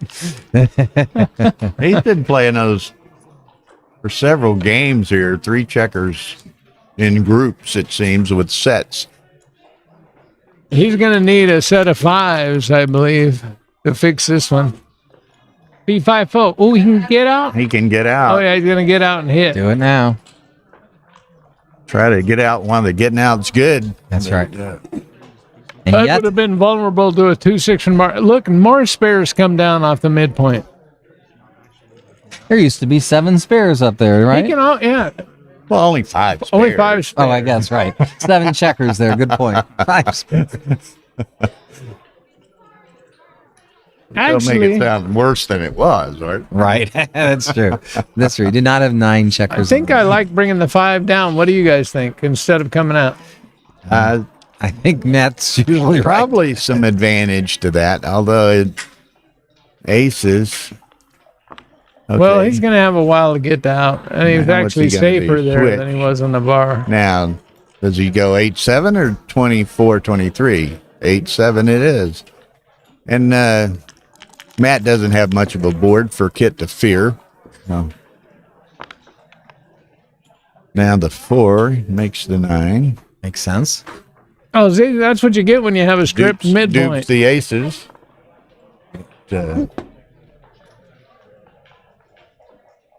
Has a 4-point board. I think it's going to hit Hit it? 7-1. Is it a 4-2? Yeah. Yeah. Yeah, it's thematic. You don't want him. He's going to use all those builders and safety of that midpoint blot. He Otherwise, dances almost half the time, like now. Okay, Now so he's got shots at the other block. Kit didn't even give any thought to sending the cube there. He had some fly shots and ace shots. Sevens. I can see that, but I would have thought he might bring that I mean, 8-point into direct he pro- contact to the ace, and he would have gotten hit had he made my play.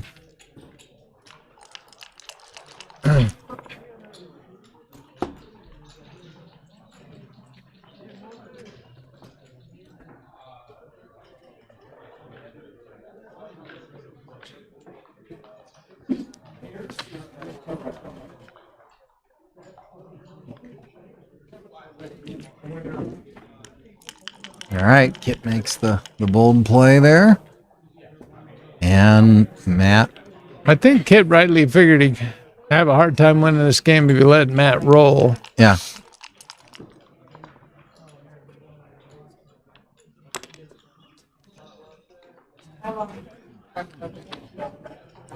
Well, he could make the 9 over Oh, there. I guess, yeah, I would make the 9, right?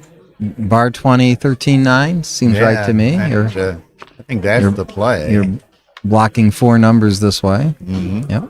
He sees that. Now Matt, and now we're starting to see a score where you gotta be a little friskier with the cube. Yeah, he didn't wait long, and neither did Kit. Right. Oh, this is a Make pick and Brickosaurus. pass, yeah.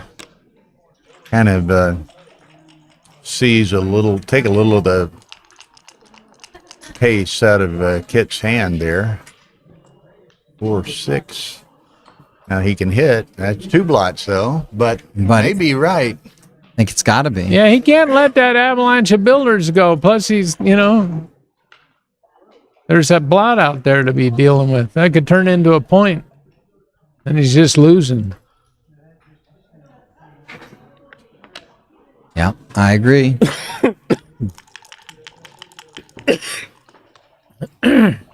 Oh, Bam. Matt. Wow. Okay. So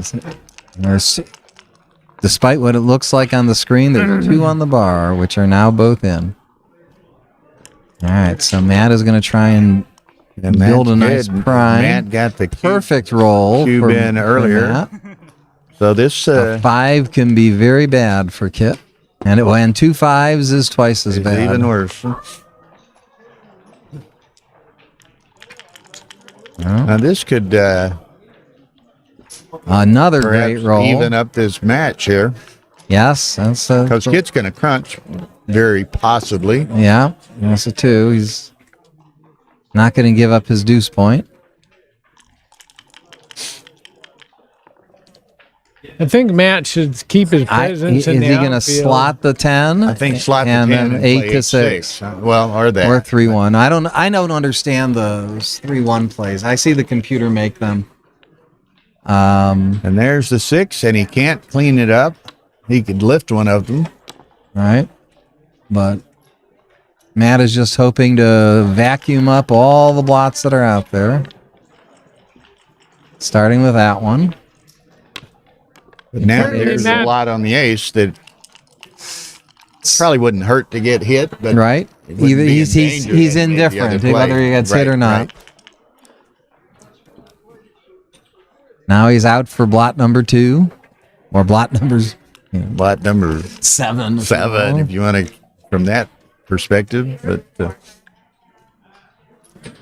Yeah.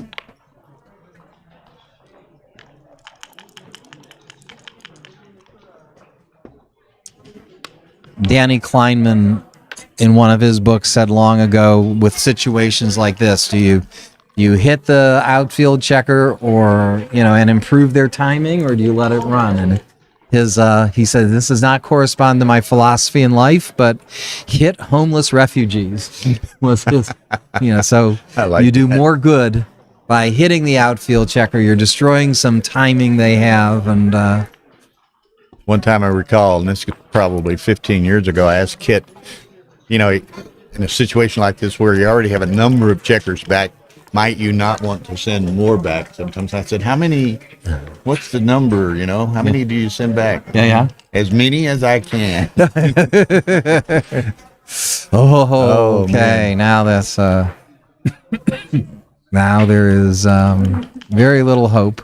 Very little hope. I mean, worry to get a shot at some point and hit it. He's going to never be able to contain anything. Right. So it's probably his best hope here is to get somewhat fortunate and perhaps squirrel out saving a gammon. That's his game plan here. It's not to win; it's to save a gammon.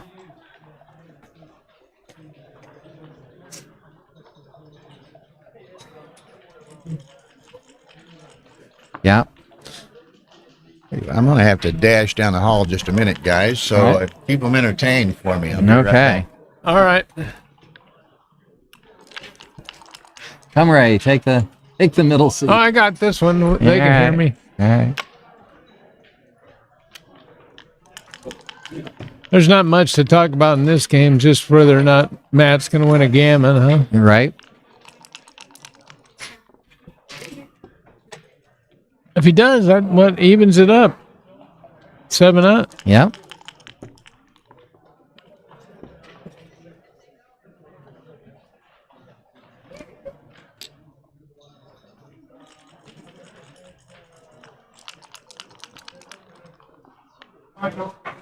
Matt is off the gammon. Matt is officially off the gammon. Oh, good roll. That's good.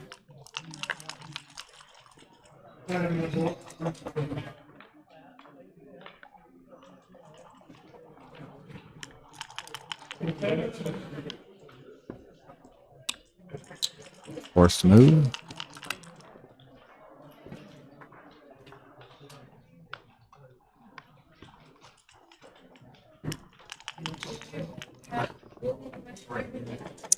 Six, 4. Okay.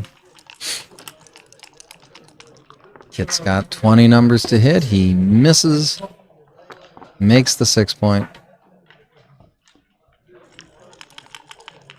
Oh man, routine gammon. Unless he rolls a 3-1. Did he roll a 3-1? He did roll a 3-1, but he took 2 checkers off. Can Kit roll a 3-1 of his own? Well, He got yes, 3. he does. That was huge right there. Now, Kit's just going to make a gauntlet. And he's just trying to get in and save the G. Right. But humans probably make a mistake on every one of these plays. Yeah, that's true. It's tough for The the containment plays. very much, yeah. Okay, so Matt, That's going to help. yeah, forced. Oh, it's Kit's roll. I'm sorry. Double 5. Man, he Yeah, can- it is good. It's very good for getting off the gammon. Yeah, you can leave like 4 guys in a row out there. Right, just kind of swarm the outfield. 2, 3, And go to the midpoint. There you Yeah. go, Kit. Another human blunder. I don't know. All right, so That now. was a great shake, though. Uh-oh, 5-1. there's another blot. All right. Kit's gonna hit loose if he can, but he can't. I don't know if he wants to hit loose. He's still not trying to win, right? I mean, maybe just making an anchor out there. True, That but saves the G. But, and he's got, if he gets hit with a fly shot, then he's got a shot at the 2 point. Right.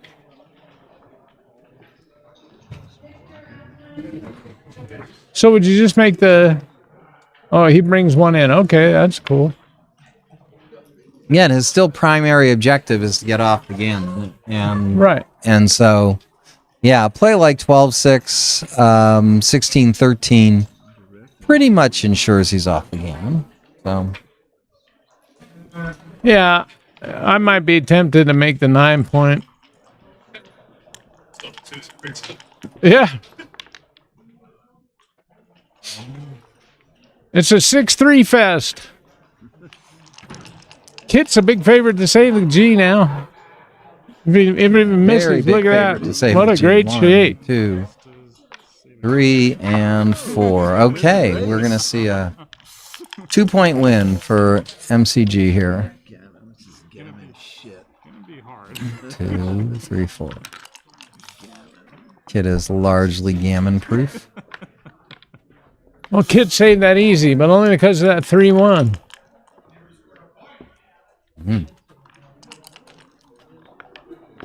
Kit's considering this a victory. Sure. He left.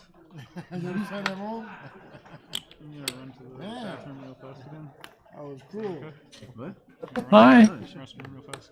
You feel okay? Yeah, I'm okay. I'll be quick. You don't have to get me in there.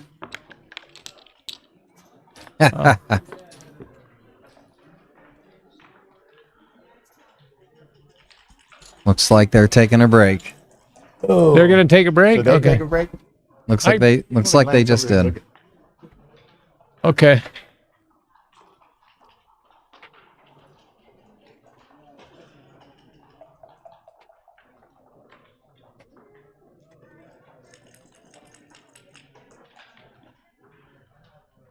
I got to see. I got a match coming up. Okay. I just took a peek over there in the undefeated bracket. Jonah's leading Neil 13-9. Another very good match that was. So Jonah and Tara are both undefeated? It's going to be a lot of people wanting to get lessons from Jonah. Well, look, glancing over here at Stream 2 while Matt and Kit are taking a bit of a break. Phipps is up. Amarin, who had built he was up 9-4, I believe. Phipps has come back to take a 12-11 lead. Yeah. Okay, I'm going to leave it to you guys. I got to go play. Okay, Ray. Thank you, man. Shut it down. Yeah. Be good. Good luck. Yep. Oh, I'll be back. no problem. Okay, so Kit and Matt are taking a little break. Art and others are taking a little break. Breaks abound. Ronald and Bill Phipps continue to play.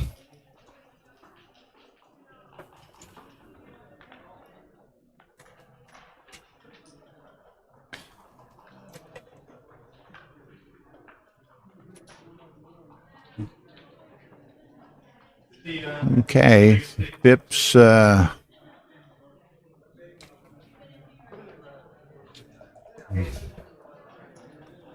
looking at his options. Okay, so Jonah beat Neil. Yeah, Jonah Sewald just beat Neil Kazaros.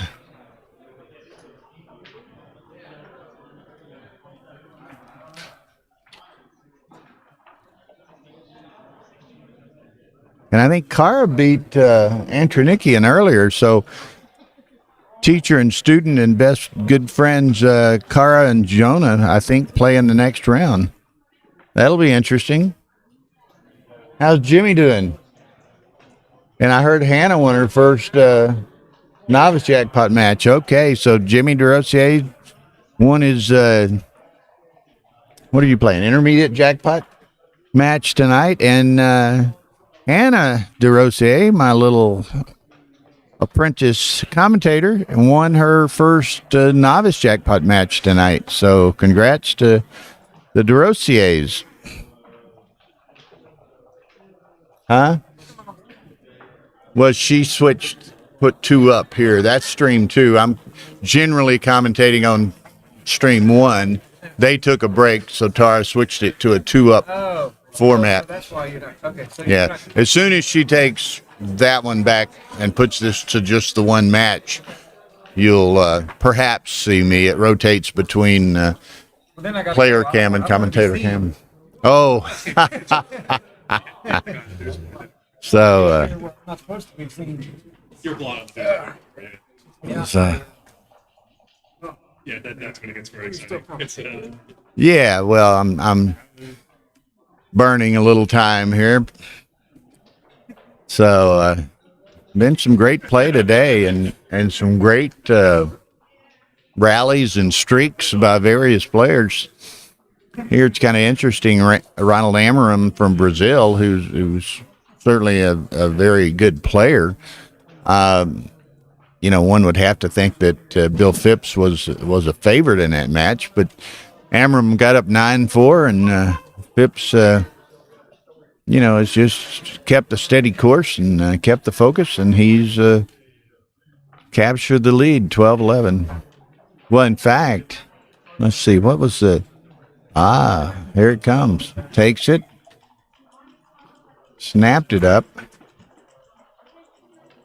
Knowing if Amarin misses this, it's going to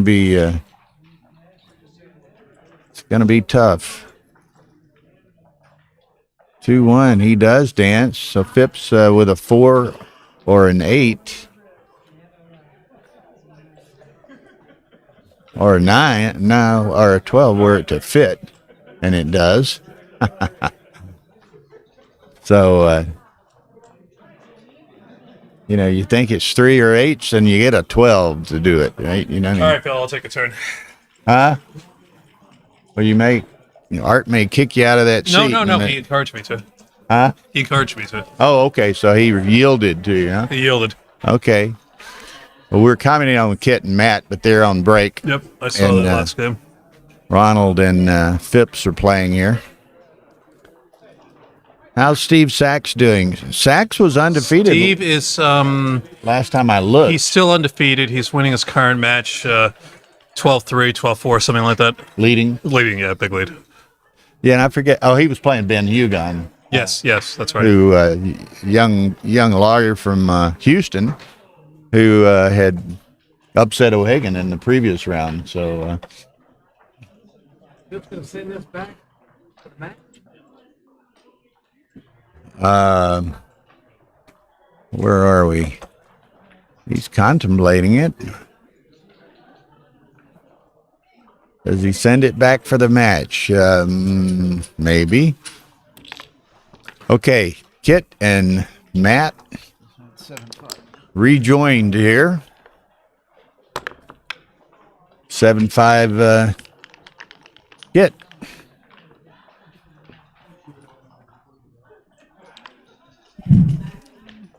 Oh, we got Chris Trencher replacing Art Benjamin in the co-commentator chair for a while here.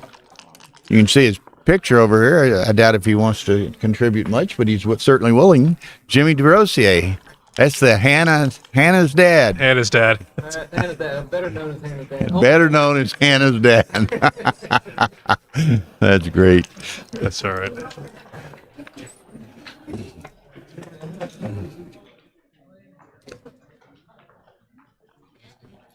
Oh, I turned it off.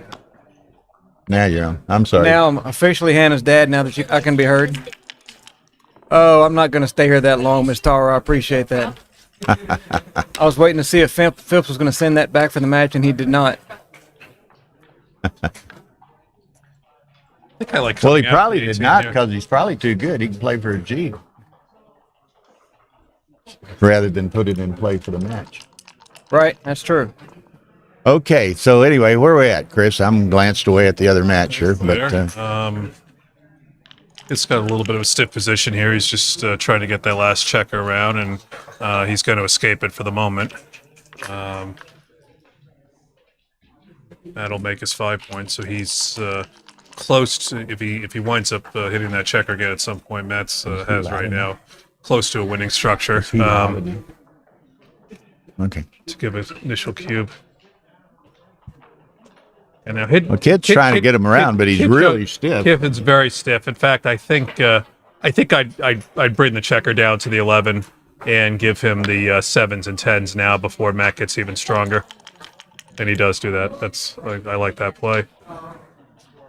All right, mixed blessing. Matt makes the advance anchor, but of course, looks like Kit's got a racing lead, and Kit's now got safe space behind the anchor and the blot, and so. For example, here he'll play 11-3, and even though Kid hasn't accomplished anything, the pressure is largely off his position just because of the amount of safe space behind Matt's blot on the 21.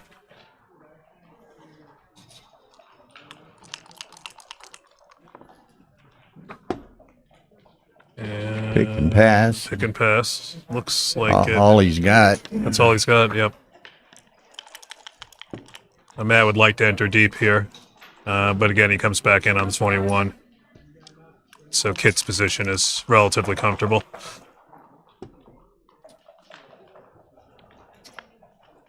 Let's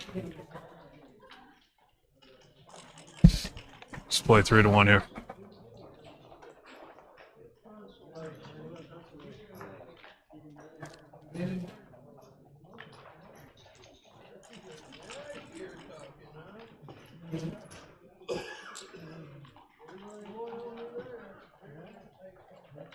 Two, so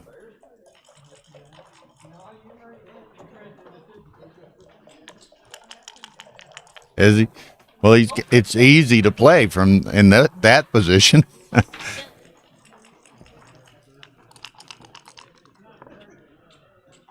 Okay, just go to the deuce.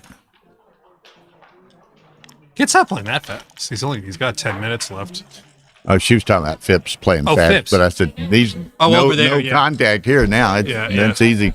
Phipps is Trying to get the G for the match right there. Yeah. It looks like he's going to get it. Yeah. Oh, not now. He was up 4-0 and then down 11-4. Come back. Okay. So what? Is Kit contemplating? Apparently is contemplating something here, Chris. I don't think he's got it just yet, but 5 and a 3 make the 3-point.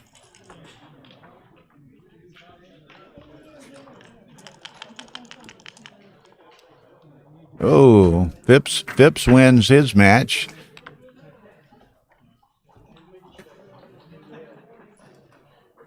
What time is it?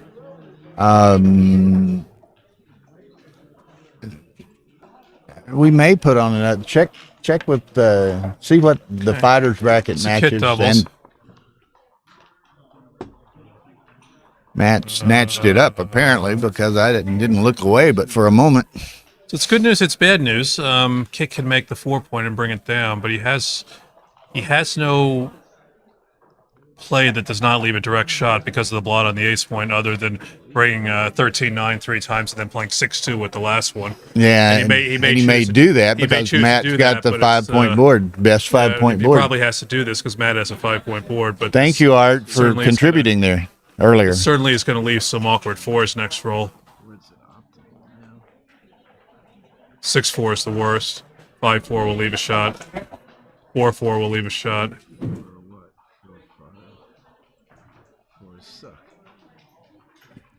And Matt can sustain a roll or two with a bit of timing he has with the 2 checkers on the 9.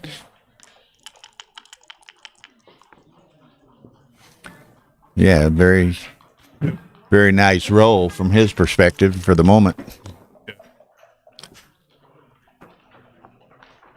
That's a great shot for Kit.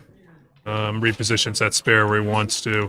Covers the blot on the ace point, and now he's got 3 numbers bearing directly on the blot on the Matt's blot on the 21.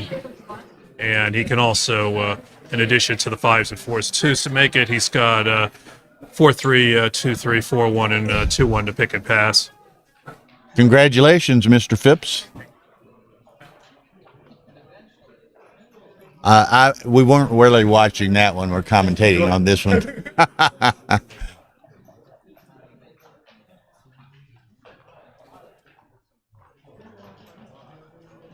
Okay. Now, might he run with that checker from the 21, Chris? Or It's clearly what he's thinking about. yeah, his initial reaction was to keep it there, but now he's thinking maybe I should run.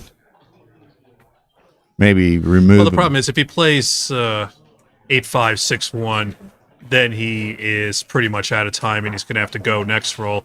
And since and Kit might be forced off the he might be forced off the 20 point rather than the 21. But even if he has to go next roll, then what's the point of staying there and running the risk that Kit's points on him with combination of 5, 4s, and 2s? So he doesn't pick up anything on this shake, and if he doesn't pick up anything on this shake, he has to go next roll anyway.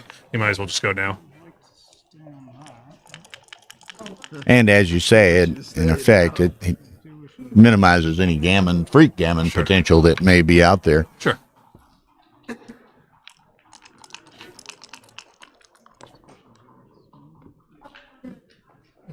Now it's barring something very strange. Kit should win this game easily here.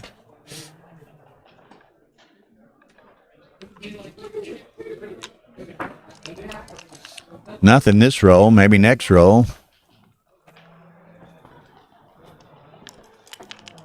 He's got 4-shot levers, boxes 5, 6, 2.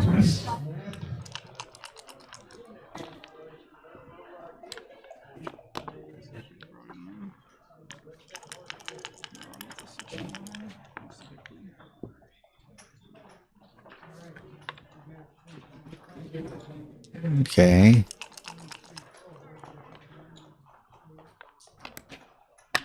So just hang around for one more roll. Oh. Kit's got one last test to pass here. And he does it, and this will be a quiet single game. Okay, so she's put, for those of you who were on stream 2, you have the stream 1 feed as well.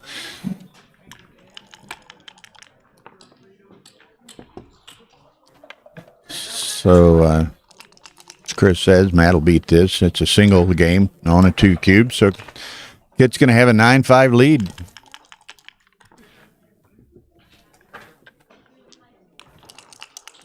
And they both have a fair amount of time left, although we're almost 2 hours into a 15-point match and a little over halfway through the scoring range.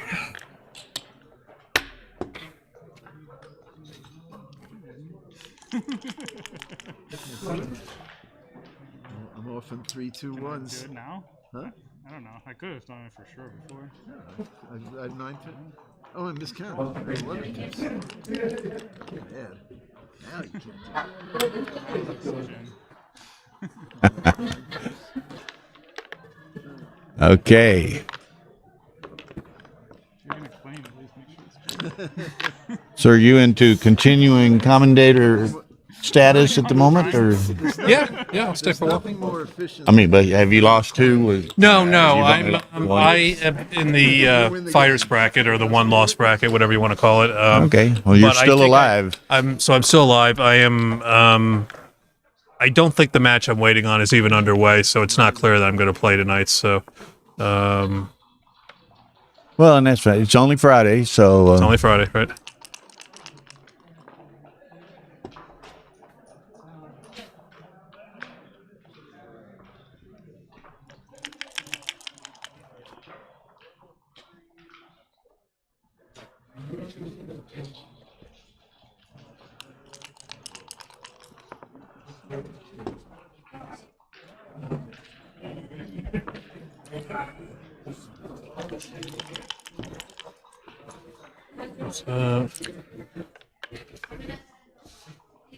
it's, All standard stuff so far. yeah, the game's still trying to seek its personality here. Yeah. That's pretty straightforward so I think, far. Kit will swing that around 15-10 and then hit 6-4.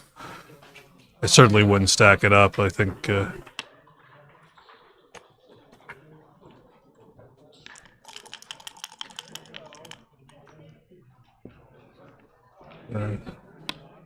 That hits, and he'll hit a second one, hoping that Kit misses, or even stays out with one, and then I'll have a chance. It's got a few, good numbers. Small doubles obviously can blitz. Some of his 4s can hit and cover. Some of his 3s can hit and cover. So I don't think. Oh, Matt, I was going to say I don't think Matt will double just yet, even though he's doubling a little bit more aggressively at the score. But he does do it, and so here I think he's going to hit 2, even though it's 2 shots in his board. And Matt really won't mind if Kit hits the ace shot if Matt's able to come in and make his 5-point. Though obviously this was not what Matt had in mind. super joker of sorts. From as much as something can be a super joker in this position, but I think Kit needs to hit the blot on the 20 because he does not want to make his 5. Because if Matt then comes in with a 3 or an ace that covers that, he would have a big edge.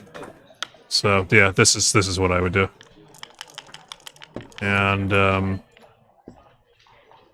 Matt enters poorly, and now if Kit can roll a 3 or 4 and make the 20-point here, he'll have a very nice game, especially holding the cube.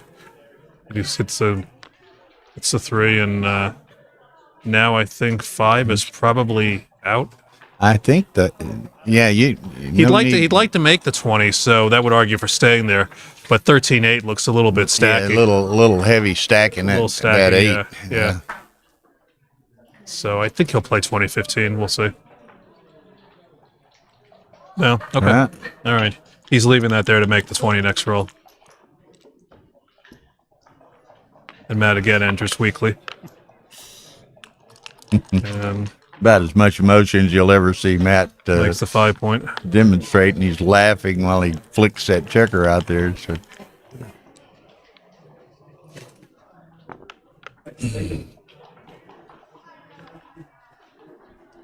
See, I think here Kit really wishes he had that spare on the 8 back on the midpoint.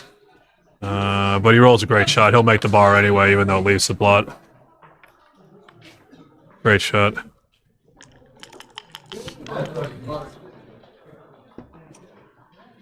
A nice shake for Matt's got Matt. a choice. Does he make the anchor or does he try to go forward? I think he's going to go forward.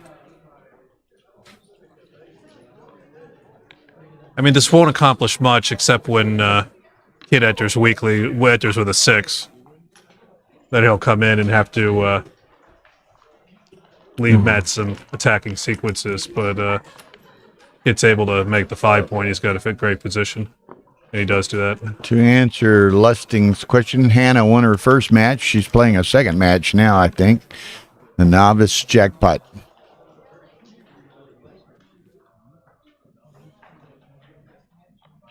Okay.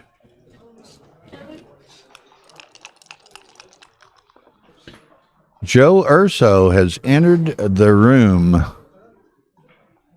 Welcome, Joe.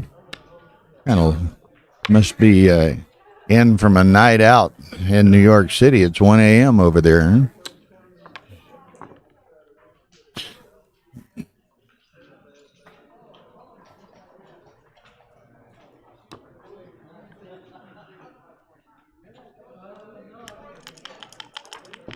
Get my bracket back up over here and see what's happening.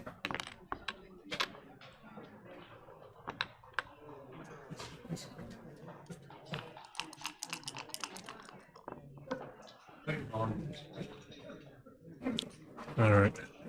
It'll bring the 4 up and play 8-7, diversifying ace builders to the 4 point and getting that straggler back there to circulate in the outfield. Matt made an interesting choice with his double deuces not to come up 24-22 last time, and I'm not sure I agree with that because I think he's going to wish he had that 6 there because he clearly doesn't have enough time for the back game. It's just roll boxes, and even still, Matt doesn't have enough time for the back game. So right here, what's he going to do? Well, he rolls a 6 now. He'll come out.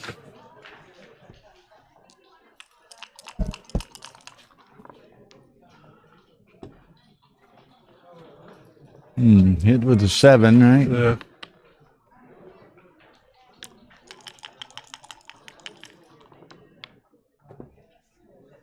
Dance is not pretty.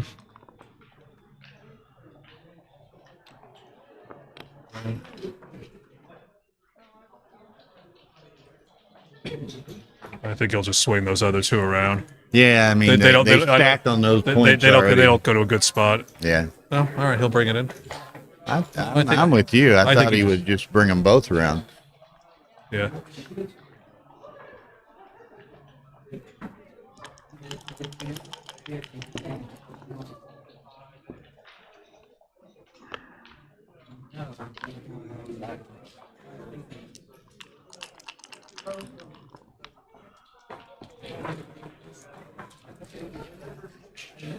The kid's got a choice here. Does he hit with the 5 to try to... Well, hitting with the 5 could try to deny Matt the back game, but either way, he can... if he doesn't hit it, Matt can make it with an ace. If he does hit it, Matt can make it with an ace. So yeah, so he just plays the 2 spares. Yeah. Just let Matt play his double 4s, double 5s type numbers. Matt does roll the ace.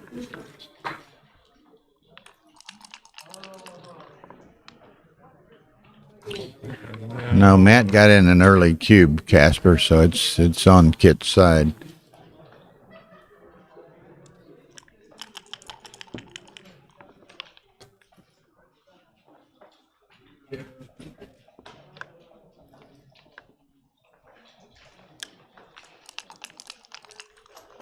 Matt doesn't have a whole lot of timing yet, so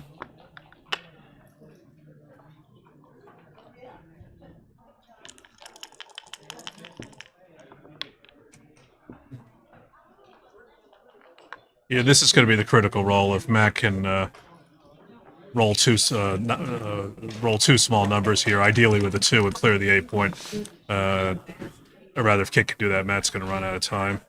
But he doesn't for the moment, so he's definitely not going to volunteer at this point.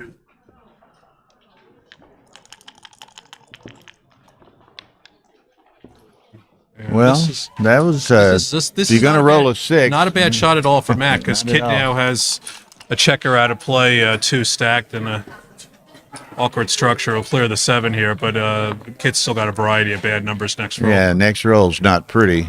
No.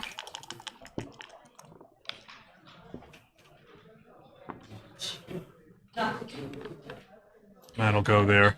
This will allow him to hold. He's killed 6s for the most part, and this will allow him to hold the board for a little while. Yeah, allows him to clear the 8, which was Kid with a huge shot. was Clearing the not 8. guaranteed. Clearing the 8 with a 2, even better. Put a spare on the 6 point.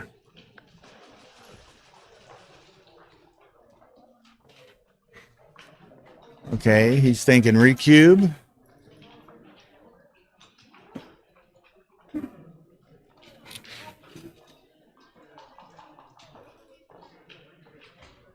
Yeah, he's going to give Matt the option of controlling that cube. Matt seems to be wrinkling his nose somewhat.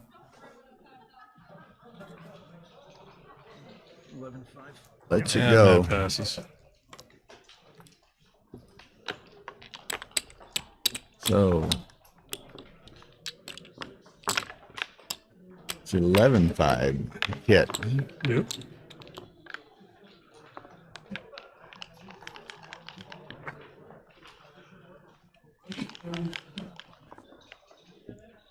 Okay, Matt's going to have to get a little bit more aggressive here, perhaps. Of course, Kid is 4 away as well, so Yeah. And Kit's off to a great start this game, obviously. 3-1 first roll now makes 4.42. Matt is fanned.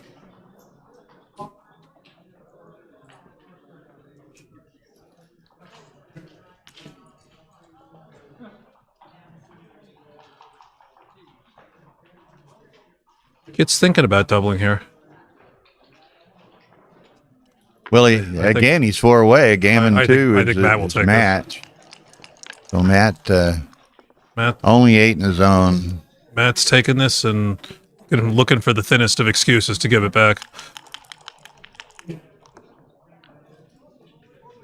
And again, he fans.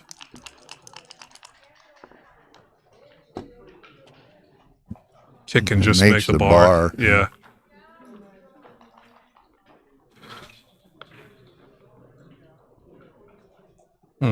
Chooses to come up and make the 10. I think I would have made the bar there. I think I would have made the bar. I although understand it's he has thematic. a shot. I understand for it's the, thematic to come up for the now third to prevent checker. Matt any counterplay, but Matt had so little counterplay to begin with, and you do run the risk now that he, rolls double 2s or double 6s and makes some sort of game out of this, and you're not going to be on the anchor for long anyway.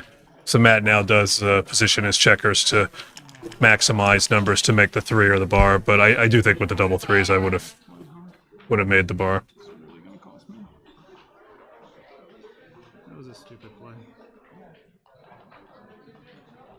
That was just a stupid play. Matt wants to do something. He'd love to play a number, something like 13-7 or 13-11, 13-9, but he can't afford more hits here because as of right now, there's not many gammons in this position. But if he gets another checker sent back and stops moving, the gammons will go up quite a bit. So I think I would do what he's looking at, 6-2, 13-11. Coming out to the bar, I think, is too ambitious with his and even with his stepping up, board. That's too put ambitious yourself too. Yeah. You just fairly vulnerable position. you're at just 4 you're just away. gonna get blitzed and closed out too much if he does that. Yeah. You have to have some kind of board to make that play.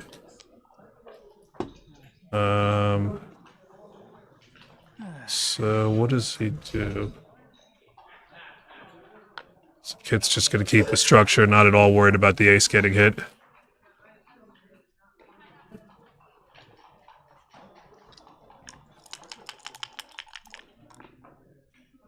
Matt's best number here would be boxes, which is pretty much his only good number, regardless of what Kit does.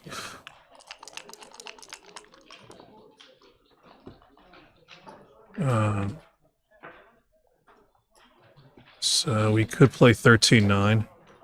I do think, given the board, 13-9, 8-3 is an option to slot the deuce, but he plays it, makes the conventional play of coming in. And Matt's gonna go and just try to get into a race. And I it's a bit risky, I think, huh? suspect Kit being 4-way. Kit's gonna hit him. So I think Kit's gonna play 5-1-8-7 here, and can't move the back checkers. You're not gonna let that guy get away. So he'll probably play 8-7 with the ace. There you go. I mean, whatever Matt rolls here, there is still that blot on the deuce point. Okay, this may be match. So it doesn't. So I guess he's just going to play 9-1, right? You know, it's not going to. In effect, yeah, 9-1. Yeah, right. He's got 4. Kit's in an overwhelming position here. I mean, he's got the 4 builders bearing on the 2 inside points, and even if Matt rolls one of his 6 hitters here, he's got the blot on the deuce point, and there's one of the 6 hitters. So Kit's going to need a 2, or most aces work as well. Oh, well, that's the break that Matt needed.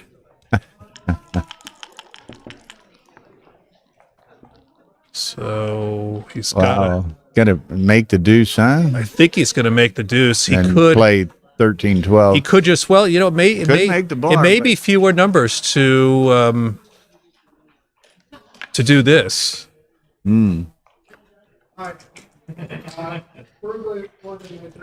This is 5-1, 5-2, 4-1, 4-2, 3-1, 3-2, 1-1, 1-2. So this is 15 numbers. If he makes the other play, it's just 12. So I think this has got to be better.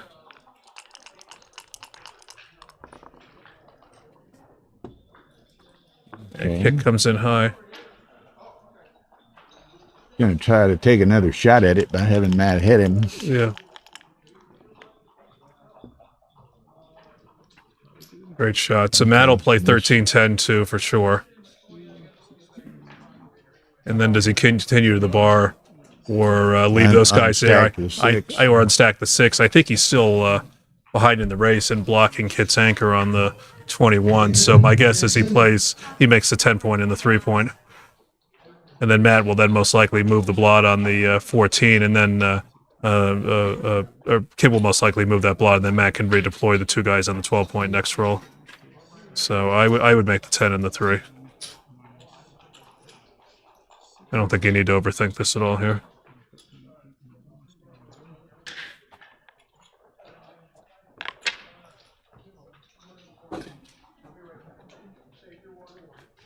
Yeah, I think. What is he thinking that's about? That's got to be seems like the right play. I mean, you want to block the 6s. What is he thinking about? Oh, okay. I can live with that. But he definitely. Well, this does give you a third number working on the 5 points. Exactly. So this is sensible.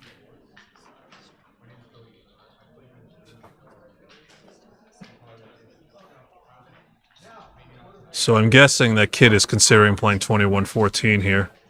So what's the race? Matt's got 32, 54 is 86, and 26 is 112.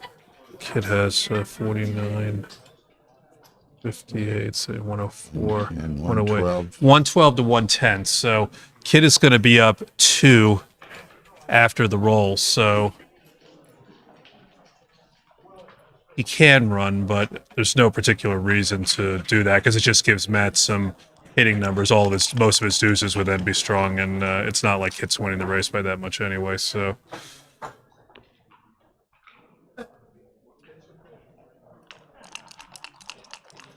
That's why he has all those spares there. Make another point without giving up any of the blocking structure. So he'll make the 3 or the 2 point here.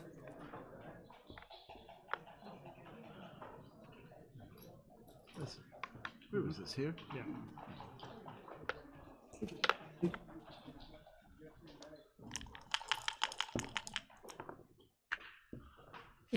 Yet another 6-4.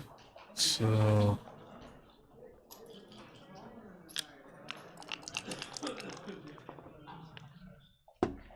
Now Kit can close the board.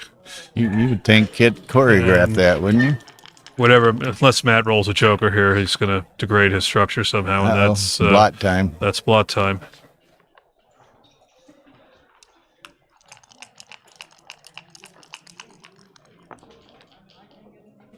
And Kit misses. He's got to go or break his board.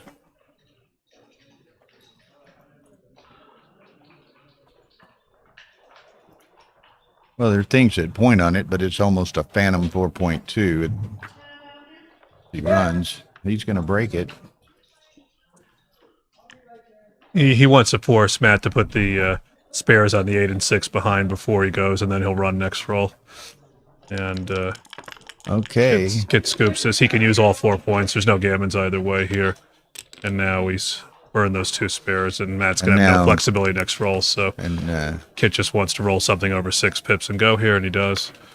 And now Matt has a few great shots, but mostly he leaves a shot here or clears the 6 point. And that's one of the big numbers.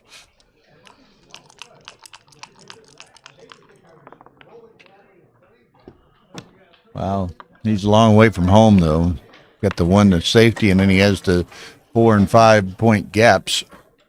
So by coming in there, he picks up a shot when Matt rolls a 9. 6, 6, 3, any 5, 9, that's 5 numbers. 6, 5 is a disaster for Matt. That's 7.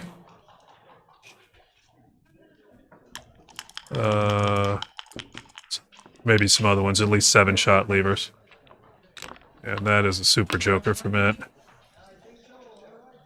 He probably won't get the G, but not at all now. So we're going to be 4 away, 6 away.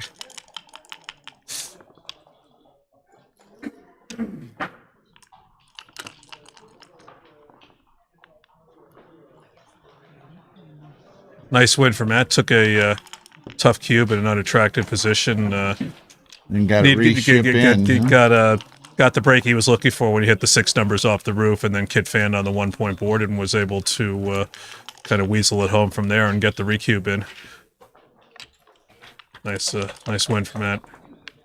Yeah, Clifford Johnson, you might need to refresh your browser or hit the live button on the YouTube screen. Seems as though you may be running them a bit behind. Okay, so 11-9, 4 away, 6 away.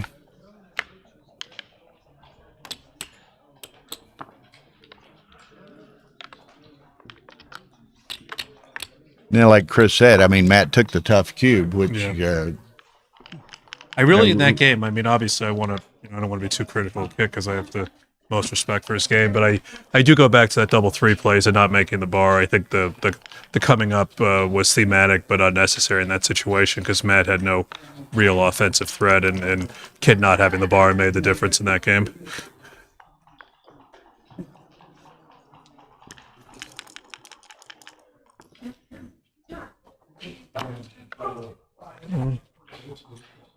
All standard stuff so far.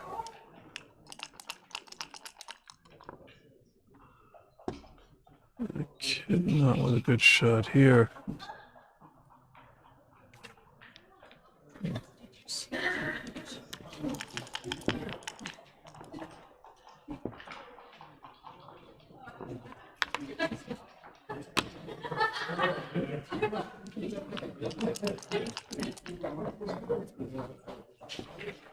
Kid with another bad number.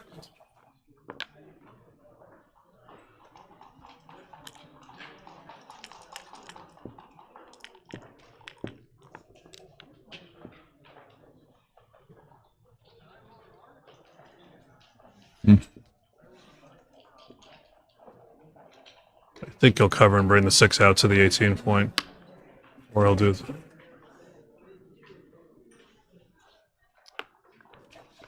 Or you could make the plays look at it, making the deuce point, which gives you, a good chance to take it down immediately.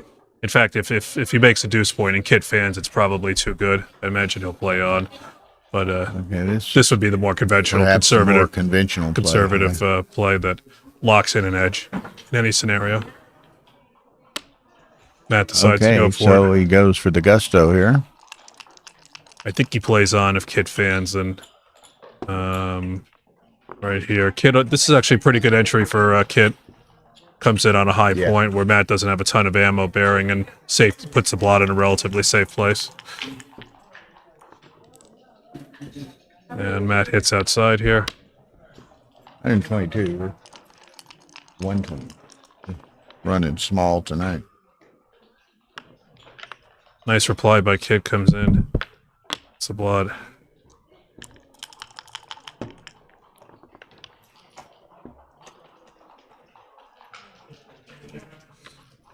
Well, one of them would be a great match is Cara and Jonah in the undefeated semifinals. I'll have to look beyond that. Matt has a tough choice here. If he plays anything but coming in on the 20 and hitting with the 3, Kit's going to have a lot of numbers to equalize. He'll have he would have had 4s to make the 20 point and various numbers to point on him on his side of the board.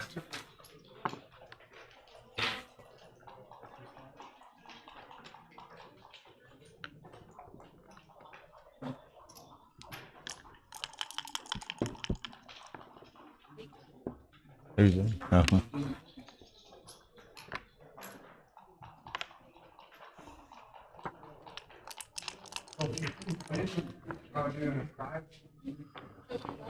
Five three. Gonna have to hit on the 5.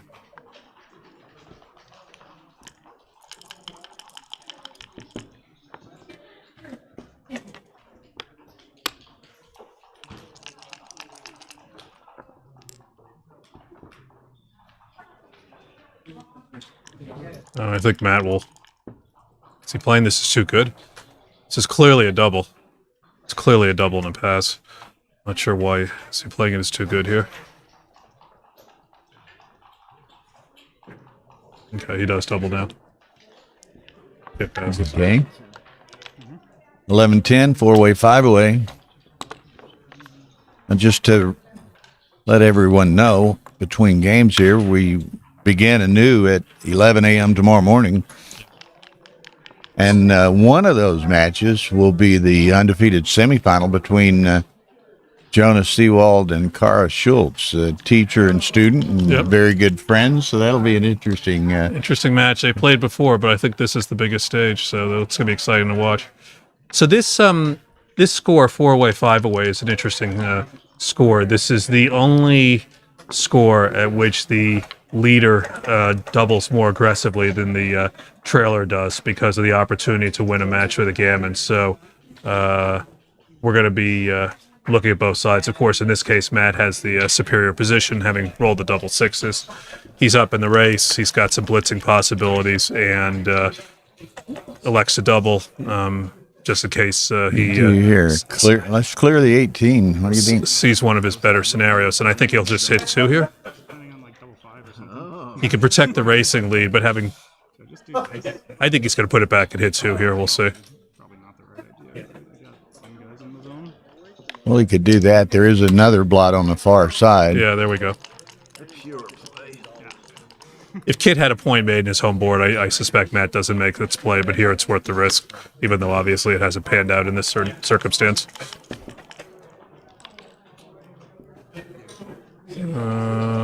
So he'll probably just come in on the 20. There we go. It's nothing else.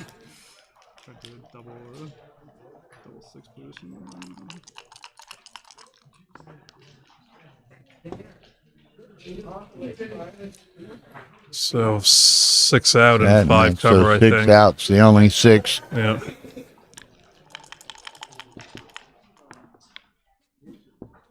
And Matt will hit it. Nice shot for Matt.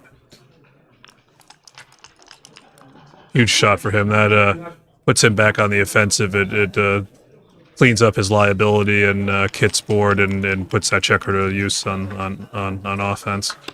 And now he did that. I suspect he'll play 13-7. Yep. And now if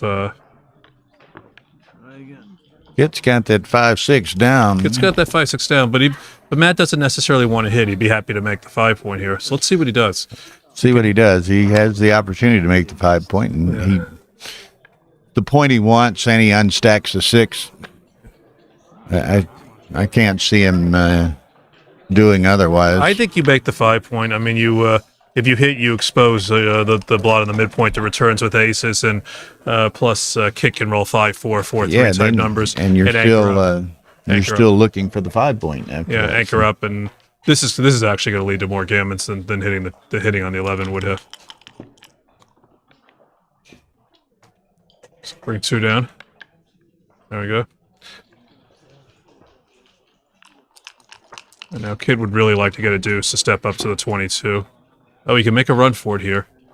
But in addition Ace, deuce, and 8's a lot of numbers. Aces, deuce is a 9, so you've got 3, 6. Deuce, 9, you're right. 3, 6, and 5, 4 in addition to the aces, deuces. So Matt would have 24 hitters.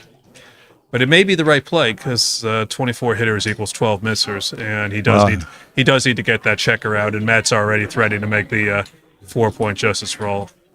I don't know if I like this play. I don't know. Because this creates another blot, and so this just encourages Matt to gives Matt that much more flexibility. Yeah. So it's definitely playing that. If Kid would roll 3, 6, Matt would rather be hit with 3, 6 than not hit with 3, 6. Give him the indirect shot with 2 blots in that other side. The 3, 5 score on trees. Now he'll definitely come out.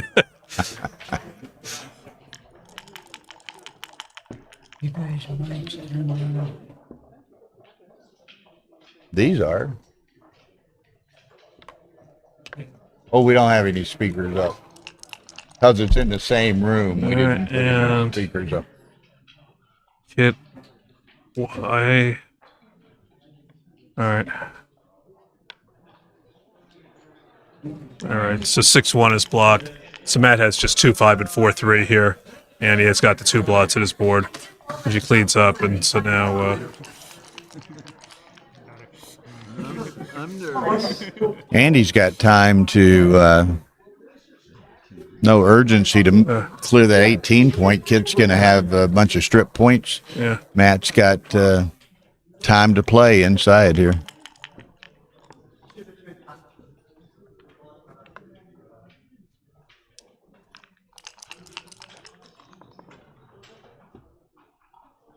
Nice number by Kid. Slide that over and make the point.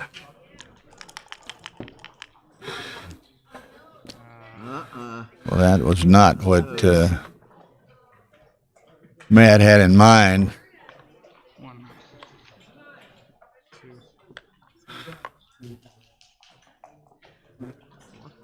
He definitely needs to keep the 6 outside here because Kid's structure will hold for a while. So Kid will make the deuce point here. Yep, deuce point, and Matt needs to sustain a roll and then let Kid do something with those 3 strip points. Not good for Matt, much bigger than he wanted. So he now has to break down the board further to a 4-point board or give up that last spare. And now if he brings that in, he's forced to go on 5s as well.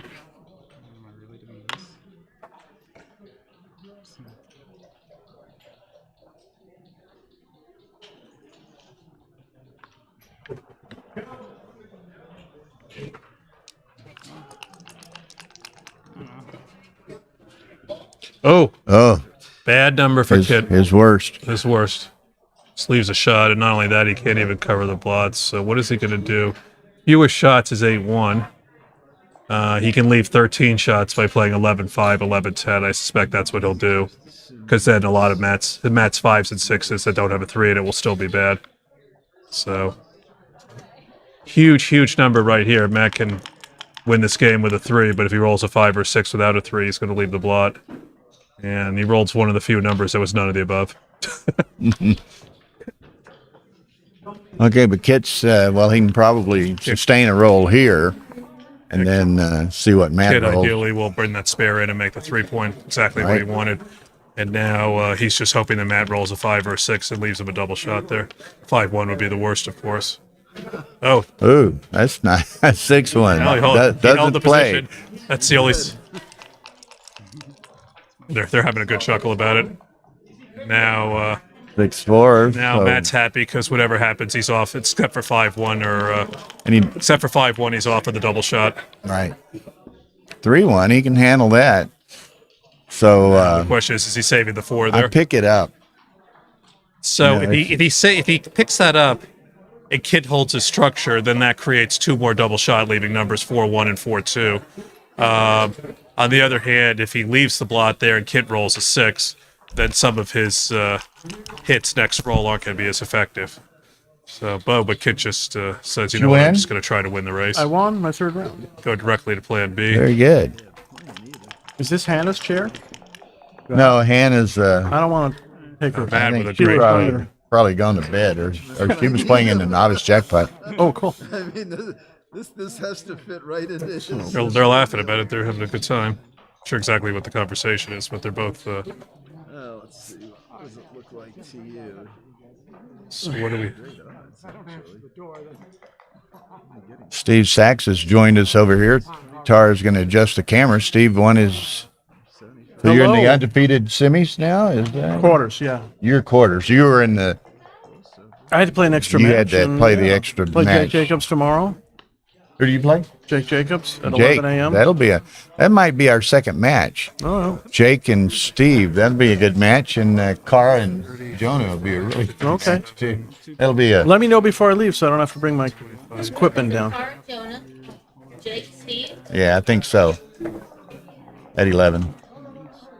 Awesome. Thank you. Okay, a redouble coming here. Yeah, Matt with 63.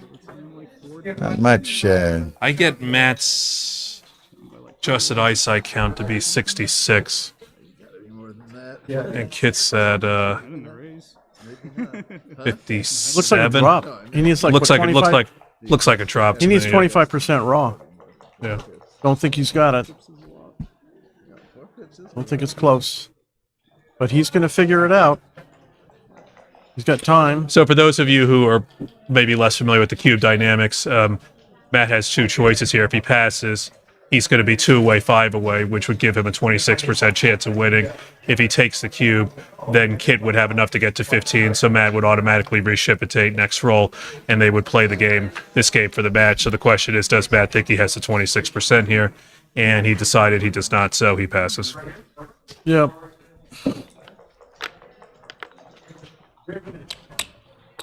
You use eyesight to figure that out, Chris? I was using eyesight there. I got Matt with, I think it was 67, and Kit had 57. I mean, Kit's structure was a little bit inefficient because of the big stack on the 3 and none on the ace, but I don't think was nearly inefficient enough to make that a take. Chris, you use eyesight? I use sense of smell. You sense of smell, okay. I could just I use touch sniff also. it out Sometimes that we it's a drop. touch checkers. All right. Talking about your various senses, one of my favorite anecdotal backgammon stories. Yan Kit Chen, who's the Chinese British blind player, blind since birth, but an extremely good player. He was playing Michelle Steinberg once, and I think she was calling the rolls, and he was playing, and he caught her on an illegal move by sound. Wow. By sound? Yeah, he could tell. Did he have a sound beep or something? No, just from, they were playing on like a wooden board or something. He could tell the length of time you heard the little dragging sound. Whatever, yeah. Corresponded to a number that was larger than she rolled. You rolled a 5-4, not a 6-4. That's terrific. She still laughs about that. Just get called on an illegal play by a blind guy, So Are they on a break? we're on a break. Okay.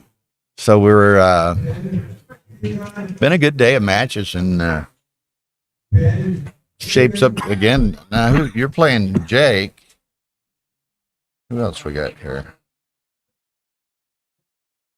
Okay. Ergen is playing the Boris. So you're here. I could refresh this, but what the hell? You're playing Jake. Ergen's playing Boris, and then on the semifinals on the bottom side, Jonah's playing Cara. That'll be kind of a fun match. Student and teacher, Yeah. good friends.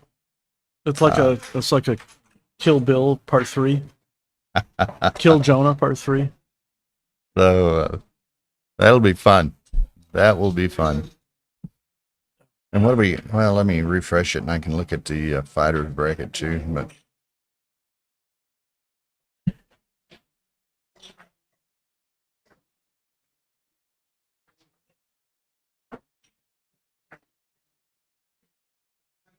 okay, what do we have out here? Mayfield. Mayfield's way out there. Mayfield plays Fogerland. Chow Tran, Justin Tran, beat Akiko. He was looking forward to that match, and he beat her. Raposa's well advanced. So some nice names still alive in the fighters bracket.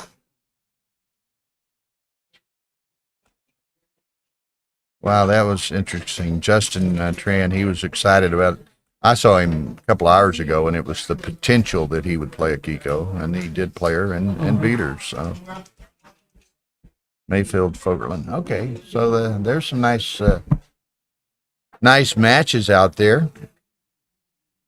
Those 11 o'clock matches, you and Jake will be an interesting match, I think, and for different reasons. Not that they're substantially lesser players, but Jonah and Cara will have an interesting dynamic of the opponents there.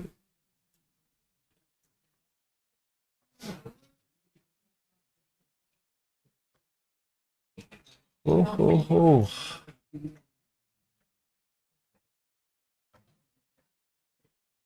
So how was your experience in Dubai? Dubai was an incredible experience. Yeah. It was a great tournament. It was just so Patrick Jabelli puts heart, soul, and everything in this. Conceptually, execution-wise, what have you. Streaming the finals at the top of the Burj Khalifa was just coming here for advice, incredible. Sir? Hey, Matt. I'm here for new dice. You need advice or new dice. Did you put that match in? Yeah. Thank you. You're welcome. Matt's looking for a lifeline. He needs to get something going here, huh? Oh.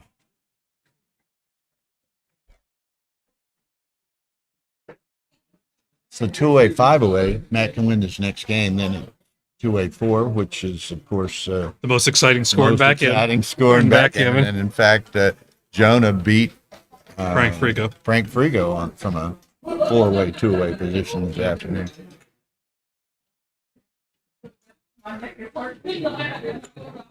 Who's that? Gigi says hi to Steve. Did you see that? Hi, Gigi. Out in television land? Joe Urso put a yell out to He's Steve. still up?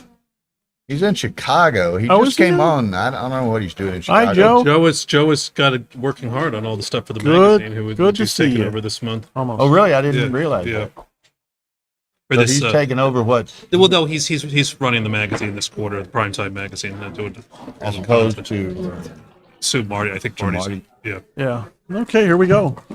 All right. Okay. 5 away against 2 2-way, away. 5 away, and for those of you less experienced, obviously Matt wants to create some gammon threats because Kit has a very low take point on any cubes where there are not gammon threats, and a high take point on cubes where there are gammon threats, because Kit has to make sure that he does not get gammon this game, and so he's going to do things to try to reduce the volatility and make sure he doesn't wind up in a gammonish position, like breaking ties for close plays to make an advanced anchor.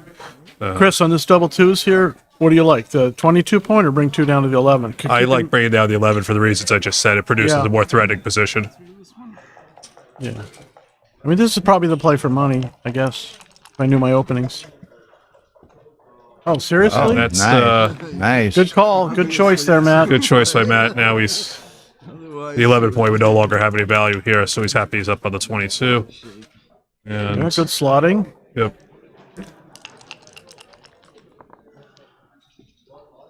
He's good. He's good. Really, Kit sees it really quickly. Kit's going for it right now. He says, I'm not going to strip down my position. Now, if he gets missed later. here, do you think he might think about cubing? Let's count the race here. 70, 83, 143 for white, 131. So that's 12 pips, not enough. Sorry it took so long on the pip count, Bill. I was going to talk to you about that. We had Art over here earlier. Yeah, well, he's... spoiled us. Yeah. Yeah, so 12 pips. He needs to make... If he can make the 9-point or the 4-point, he probably can cube. So Matt's take point here is what? Correct me. It's about 23%, right? With no gammons. I trust you. I don't think Kit is quite close to. Oh, this would be this would be early. Weak double. I mean, he has numbers that. What if he rolls? What? Anything leave a shot? Double threes leaves a shot. That's a guess.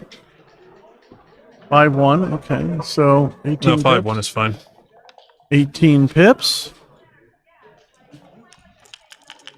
If Matt rolled an ace deuce, it could possibly be a double. He rolls. It's 9 pips. Still a wait.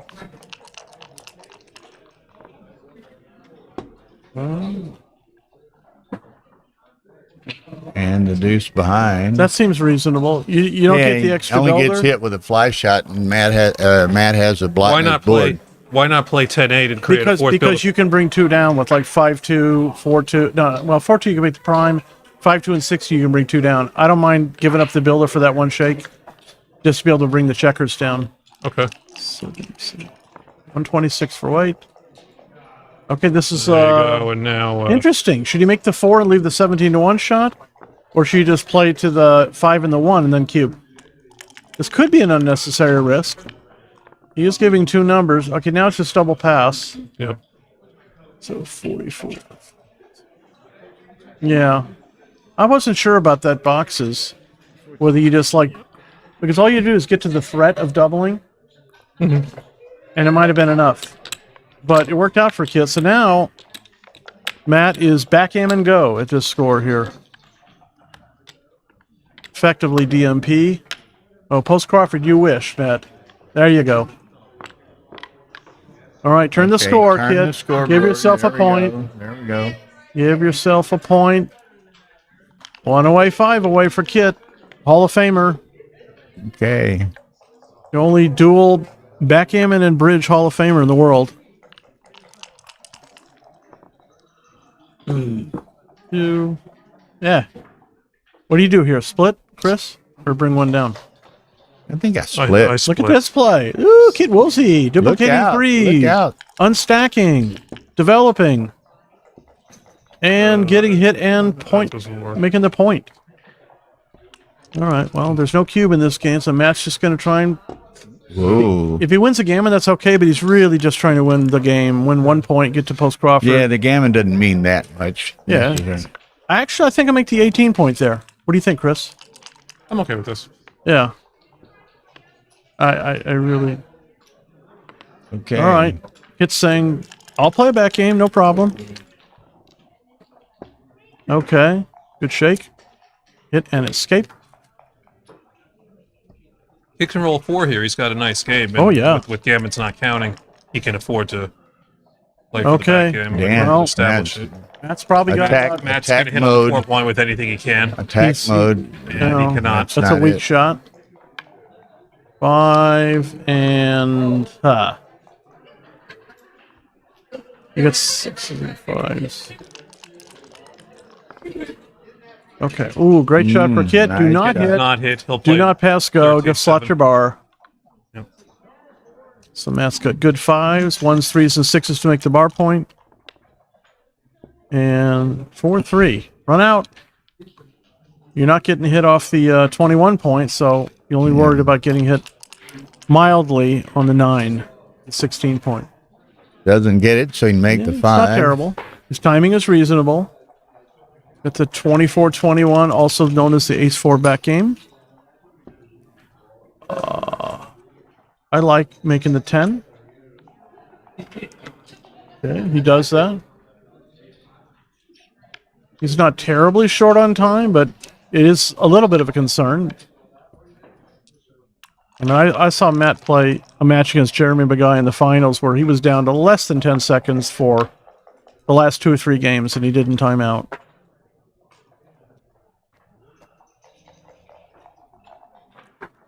What's Kit got? Double twos. I would have played 13-11. Not sure why Kit didn't just play 13-11 there. Yeah. Not gonna matter, but Okay, so this isn't terrible. This is not terrible. this is pretty much forced here. Yeah. Unless he wants to make the bar. I guess that would be great if that was the right play, and he made it. I mean, He's uncertain, so he'll go with Kit's the got a bar. really good board. Matt does it, right or wrong, he does it. So it's a no-hitter. Nolan Ryan's got 7 no-hitters, and Kit's got 1. You see that documentary on Nolan? No, I did not. Oh my God, it's so good. I think it's Facing Nolan or something like that. I've Check it heard out of it. on Netflix. And we know that Clayton Kershaw has at least one. That's true. Well, an incredible thing, and I won't remember the number, but Nolan Ryan has an incredible number of one-hitters. I'm sure he's probably got like 12 or something. Yeah, something insane. But none of his no-hitters were perfect game. I saw one of his no-hitters. Oh, that's cool. Very cool story, Bill. September 26, 1981, I think. Oh, very cool to be at that. What do you think about breaking the 10-point here, Chris? I really like that. Yeah, I would do it. I think this is a mistake.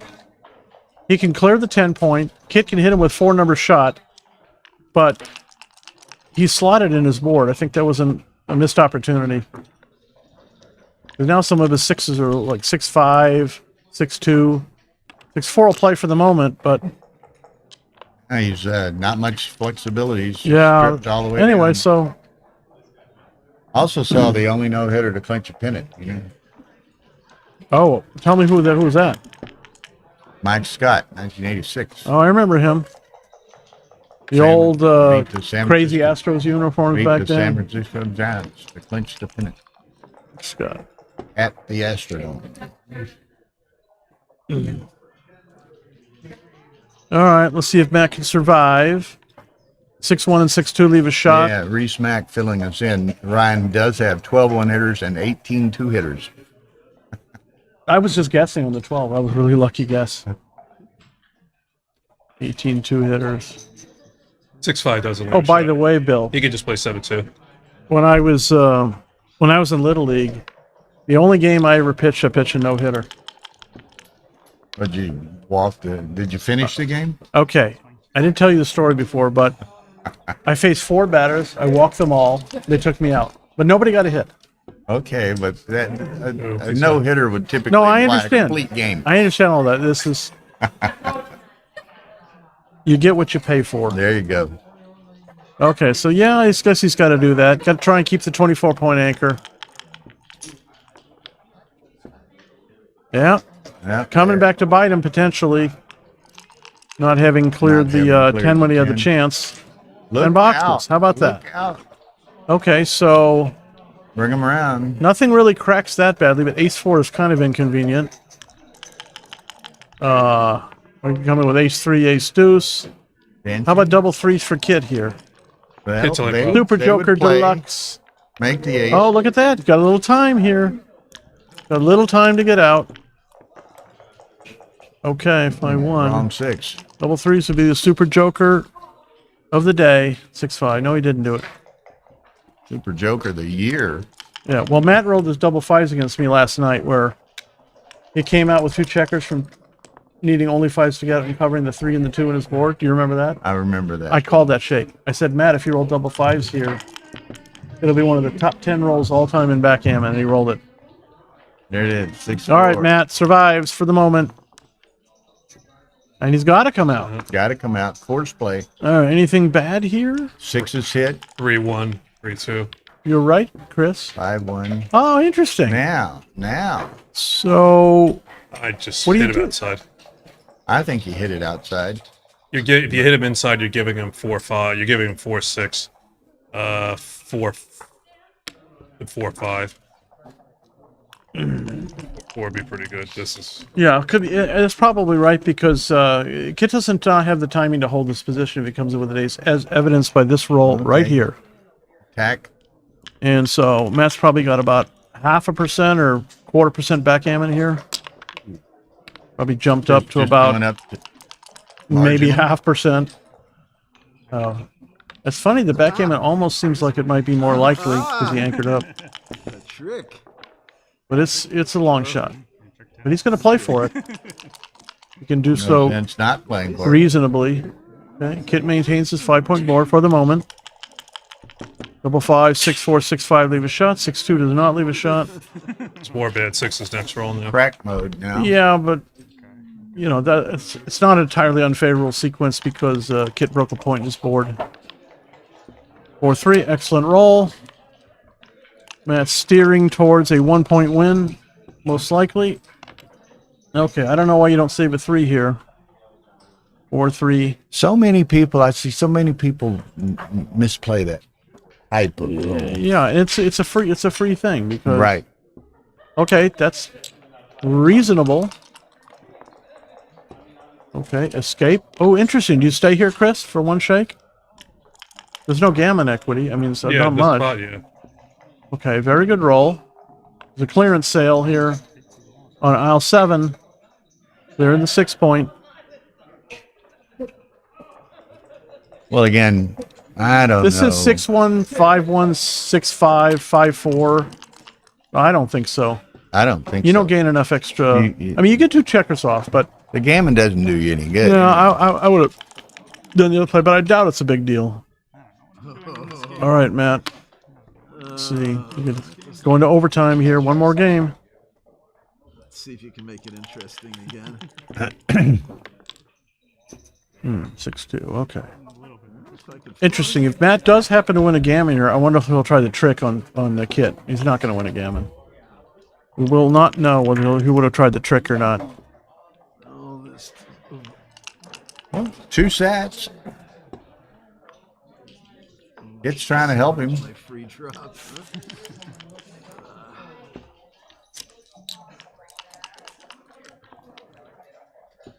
Well, Kit's really trying to hit him. 1 set and Only 2 one shake. set. Yeah. And Kit's smiling. Kit says, "You know what? I don't care about a free drop that much anyway." I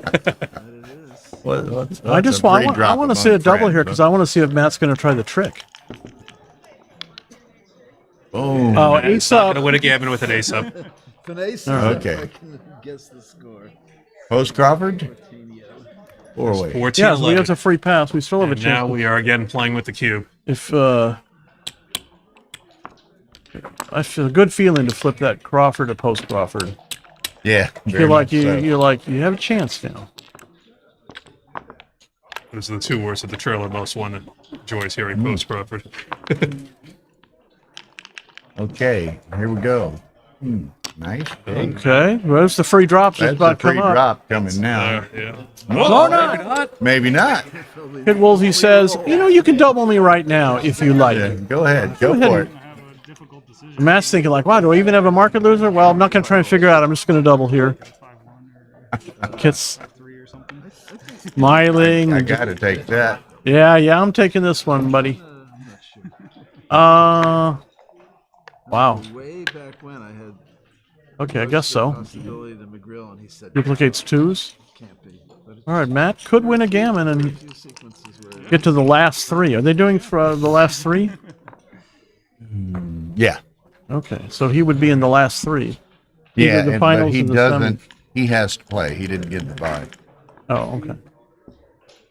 Oh, interesting. All right, so that. Yeah, start to build your board if you can. 5-2. Yep. Happy to hit here. Yeah.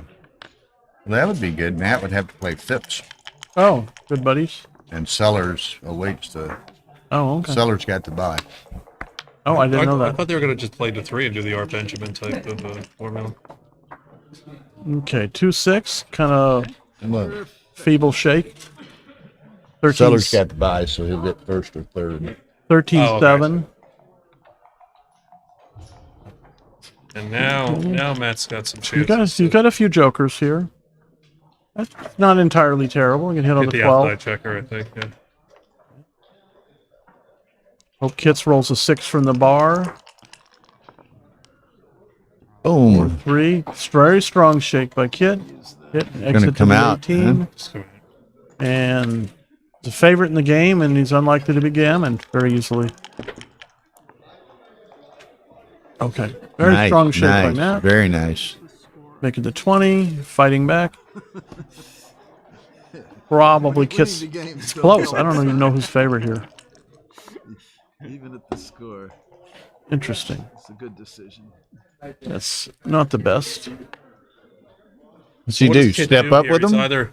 He's either got to make the 4-point and bury the checker 6-3, But if he's- or he's got to move the 3 guys off. Just the bar step to up with 15. all 3, I think. Well, Yeah, the problem is then you run the risk that Matt Making the can bar. make the bar and prime him, and then gets into some 45, gammonish 66, variations. 68. Yeah, I actually would have made a break for it. If he's ahead in the race, like 15 or something. Let's see, 17. I would have made a break for it because he's still got to get off that point. Yeah, but now then Matt Okay, does so something that's else. going to the 8, and then you got to find a 2.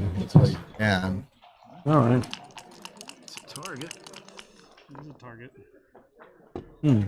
Wow. Not a very good shot at it. What do we do here? Step up with the ace and play 8-6. What else? or you can play 3-1. So then you got the double cover. Double builders. Yeah.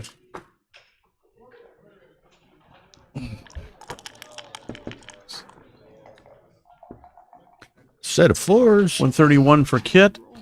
Well, there's good news and bad news here. He can't lift the 1 checker. It's even race, 131 to So 131. you come to the 9 with 3, and then play on to the 5. Right? Blocks that back checker as best you can.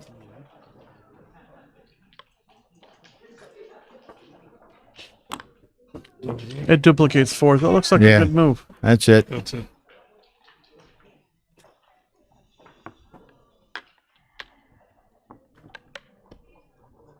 It's a play. Did you win your second? I don't know if it was the right play, but I'll live with it. That's good, though. You won one. 2-1. Kid Woolley has now made a 4th point in his board.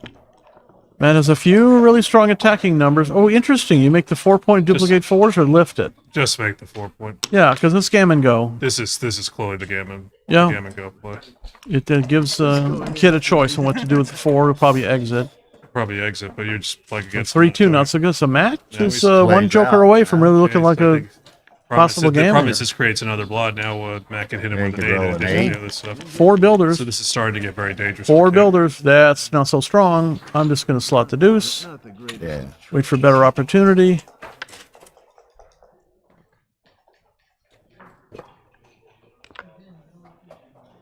Okay. So he's got a I think minute and this is the best 32 Matt can seconds do is left. just fade the 4 again. Matt's got a minute and 31 less seconds left on the clock. Shouldn't deter him that much. Goes to the deuce. Huh? Slotting the deuce, nothing else. Don't want to leave it open. Oh, I see you could break the 18, but I don't think I would do I that. don't think he wants that landing spot. That's an interesting move. It does duplicate 6-1 and 5-2, but that's super interesting. Set of 4s again. And it's another no-hitter. Matt can't. That's That's not legal. There you go. Okay. okay. Quasi forced, but Yeah, the Teflon blood really remains there. 101 for Matt. Okay, that's reasonable. okay. Second pass would be nice. So Matt's going to go after him, and he needs So to do it this Matt's- roll because Kid is getting. interesting. Play up to Kid the is, third, Kid is starting 14. to Oh, he get could close enough to shift. home that he would have a chance to save the Gammon, even if this guy's closed out. So Matt finally gets what he needs, and now Kid is under pressure to come in, and he does. That's a great shot. Okay. Probably play 8-6. Absolutely. Don't want to. So a Put few another jokers block here. flag. A few jokers for Matt to try and win a Gammon. Wow, this is a That's really bad. pretty feeble. Pretty feeble shake. That's his third double 4 in a row, or 3 out of 4. But it's third. I think in terms of And Kid does not escape, but he makes his 5-point. okay. and a 5-point board. They both have 5-point boards. This is Now, Kit Double is, 6, double 3 for Matt of Super Jokers. Ooh, great shot. Switches. Goes to the 14-point. And Matt does have some kind of chance to gammon if Kit doesn't come in for a few shakes. Double ace, obviously, or double 4 would be really great hard. shots. It's going to be really hard because Matt's not going to be able to close it. Most likely doesn't close Oh, it. that's interesting. Do you leave the extra number for No, the... I leave an extra. I think Well, I to just bring- give yourself a chance to make the 6-point next Yeah, round. I would leave the extra 2 shots there. I would. And you'd have 4 builders to close the board. And it's Three builders. 3, yeah. And let's, Rolls okay, a so what 5-4, you wouldn't have yeah. made is a Wouldn't have transposition. Kit's probably going to come in and it's going to go to effective DMP. He does come in. It's probably almost for sure he's not going to win the race, but he's not going to get Not gammon. even gonna stick So we're going to be at around. 14-13 post cooperative where Kit will have a free drop. And other than that, I might have played 5-3 there, but it's not a big deal. One game for all the gusto. Yeah. Oh, here we go. Well. Kit says, you know, I could race. I could race also. It's not quite time to talk about Plan B yet. Yeah, Kit's got to perform from here. he needs a couple. He's 2 more big doubles. One to come in and one to rip them off. Okay. I wonder if they're going to take another rake. I don't think so.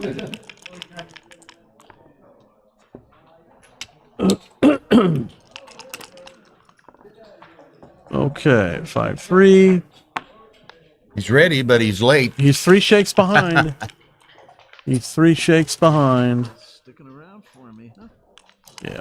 Okay, time to go to the whip. He needs 3 doubles or he needs 2 doubles and a miss. That's potentially good enough if he rolls boxes or 4s. Matt's going to have to roll a lot of 2s here. Yeah. A 3, right. Well, Here. Not that that's a high. pretty good number. Fishing 4 pips. Okay.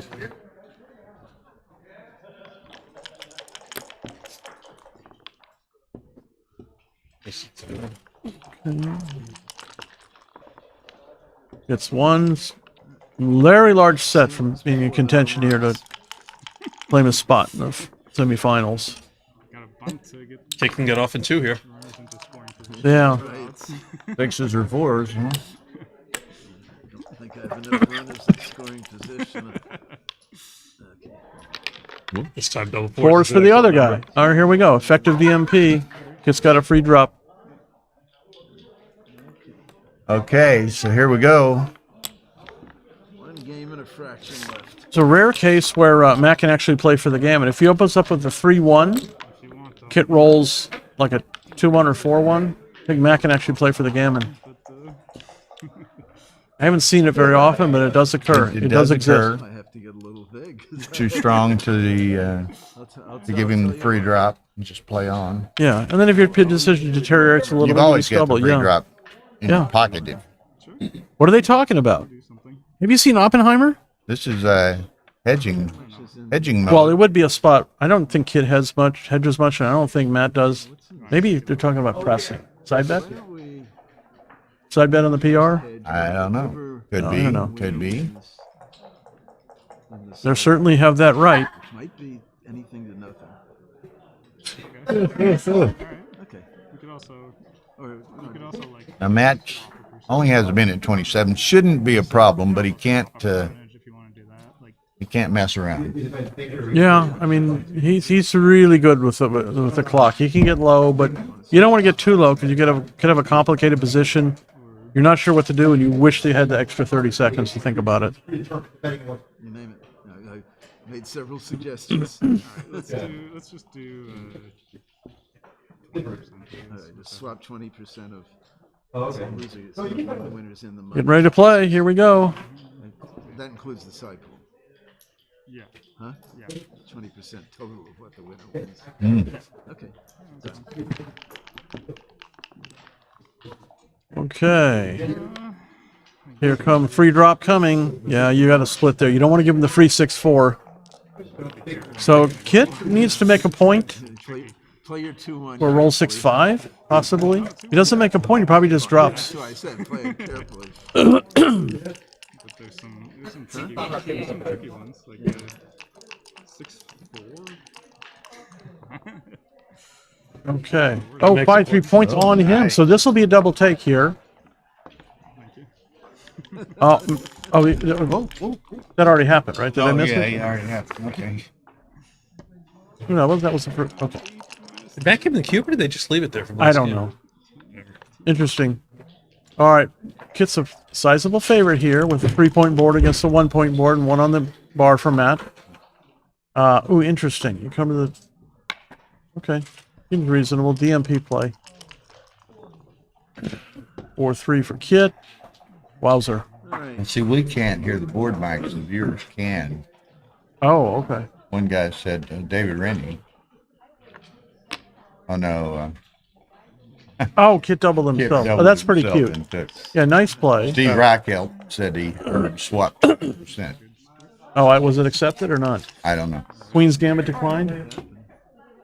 Double threes. This is a superstar shake. The switch now. Oh, I don't think so. I mean, it's a DMP. You can switch and you can pick up that other checker later, but maybe I'm wrong. I don't want him to anchor up. 5-4.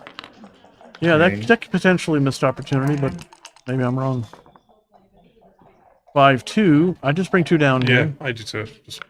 2 down. Okay, Matt needs an ace or 5. Yeah, otherwise could be pretty quick final That's not game. either. I'm interested about that. Get them both. The double three play. Well, if he wasn't even willing to switch with the double threes, is that so much better to double hit here? Huh? Yeah, I played it. I personally play 13-9. You don't have a cover. And else he comes in freely on 5s.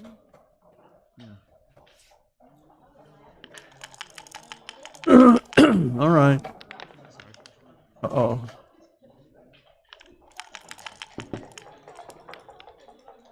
Ooh, all right, we got the 24-point anchor. Bob Wachtel would be proud. In the game until the end. There we go. Bring one down. Extra builder to cover the bar. You can still handle the double 5s.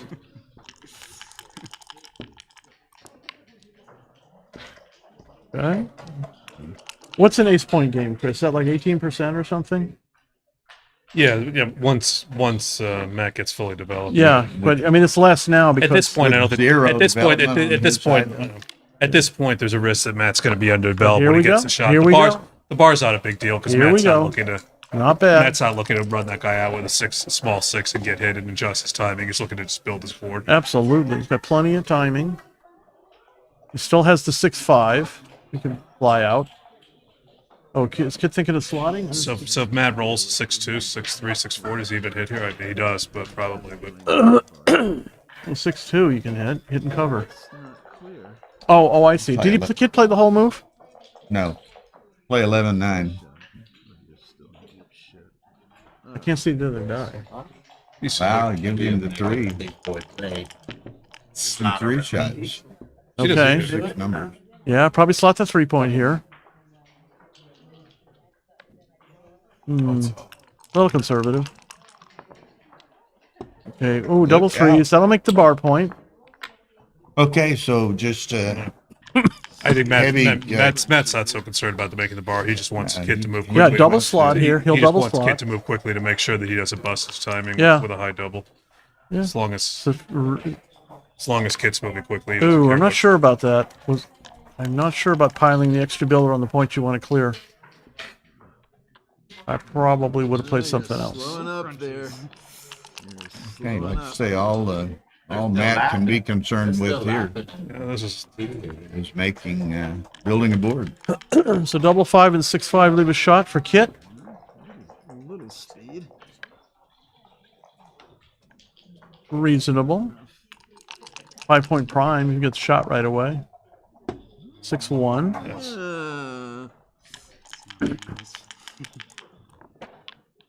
Okay, 3-1. That's the 3, obviously. 6-3, 8-7.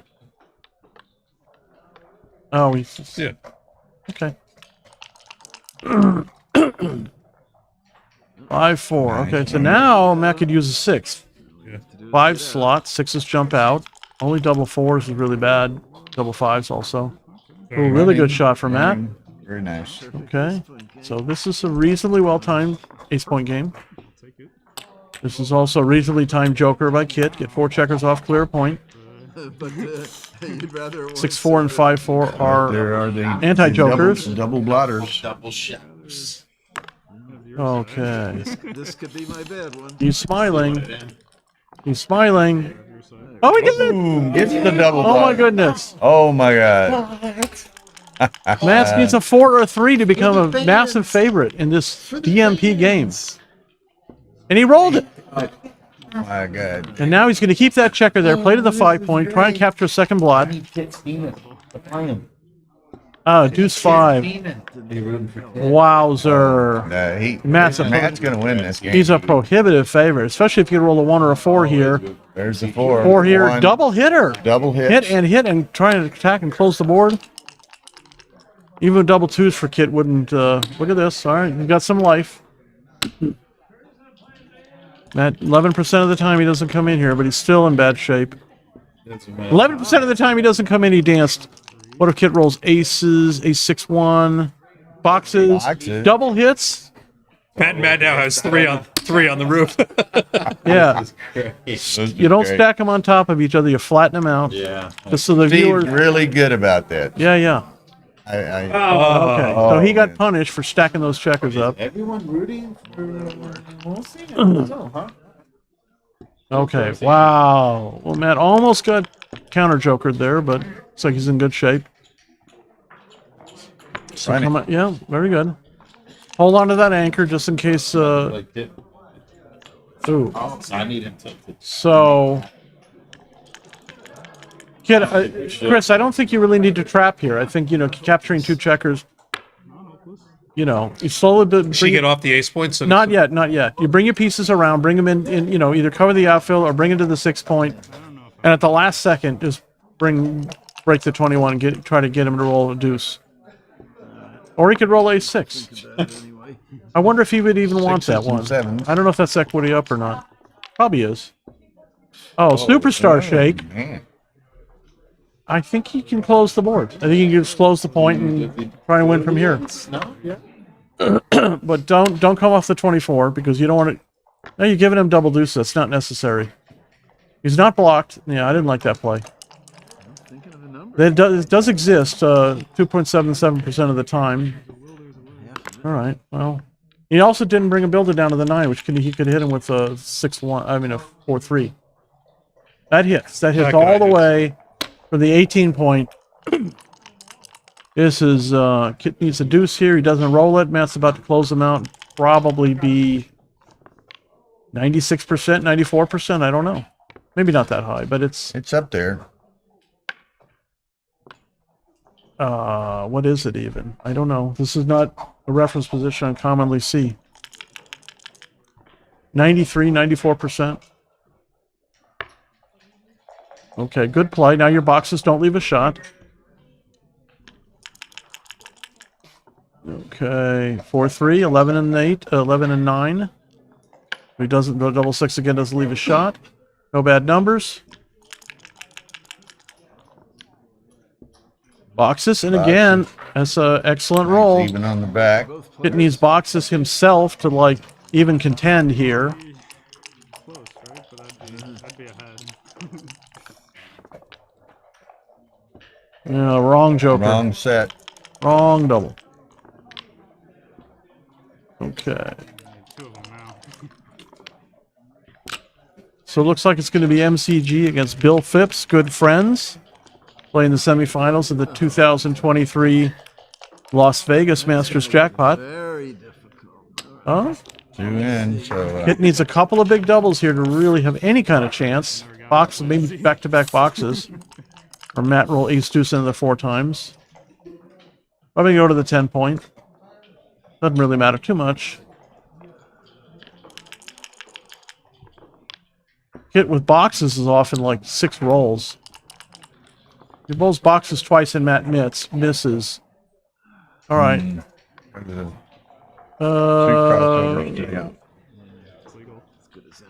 I don't think this is as good because double 5s you would get two off. You don't get this way. Yeah, you should have put him on the 10 on the But it's not. That's. All right, 2 in, some. 10, but the Yeah, he has to roll ace deuce like 3 times, and Kit needs 2 large doubles. Probably not going to happen. That's gonna And do we it. have That's our semifinalists. Matt Congeyer, congratulations. Beating a Hall of Famer, Kit Woolsey, in the quarterfinals. Yep, it's over.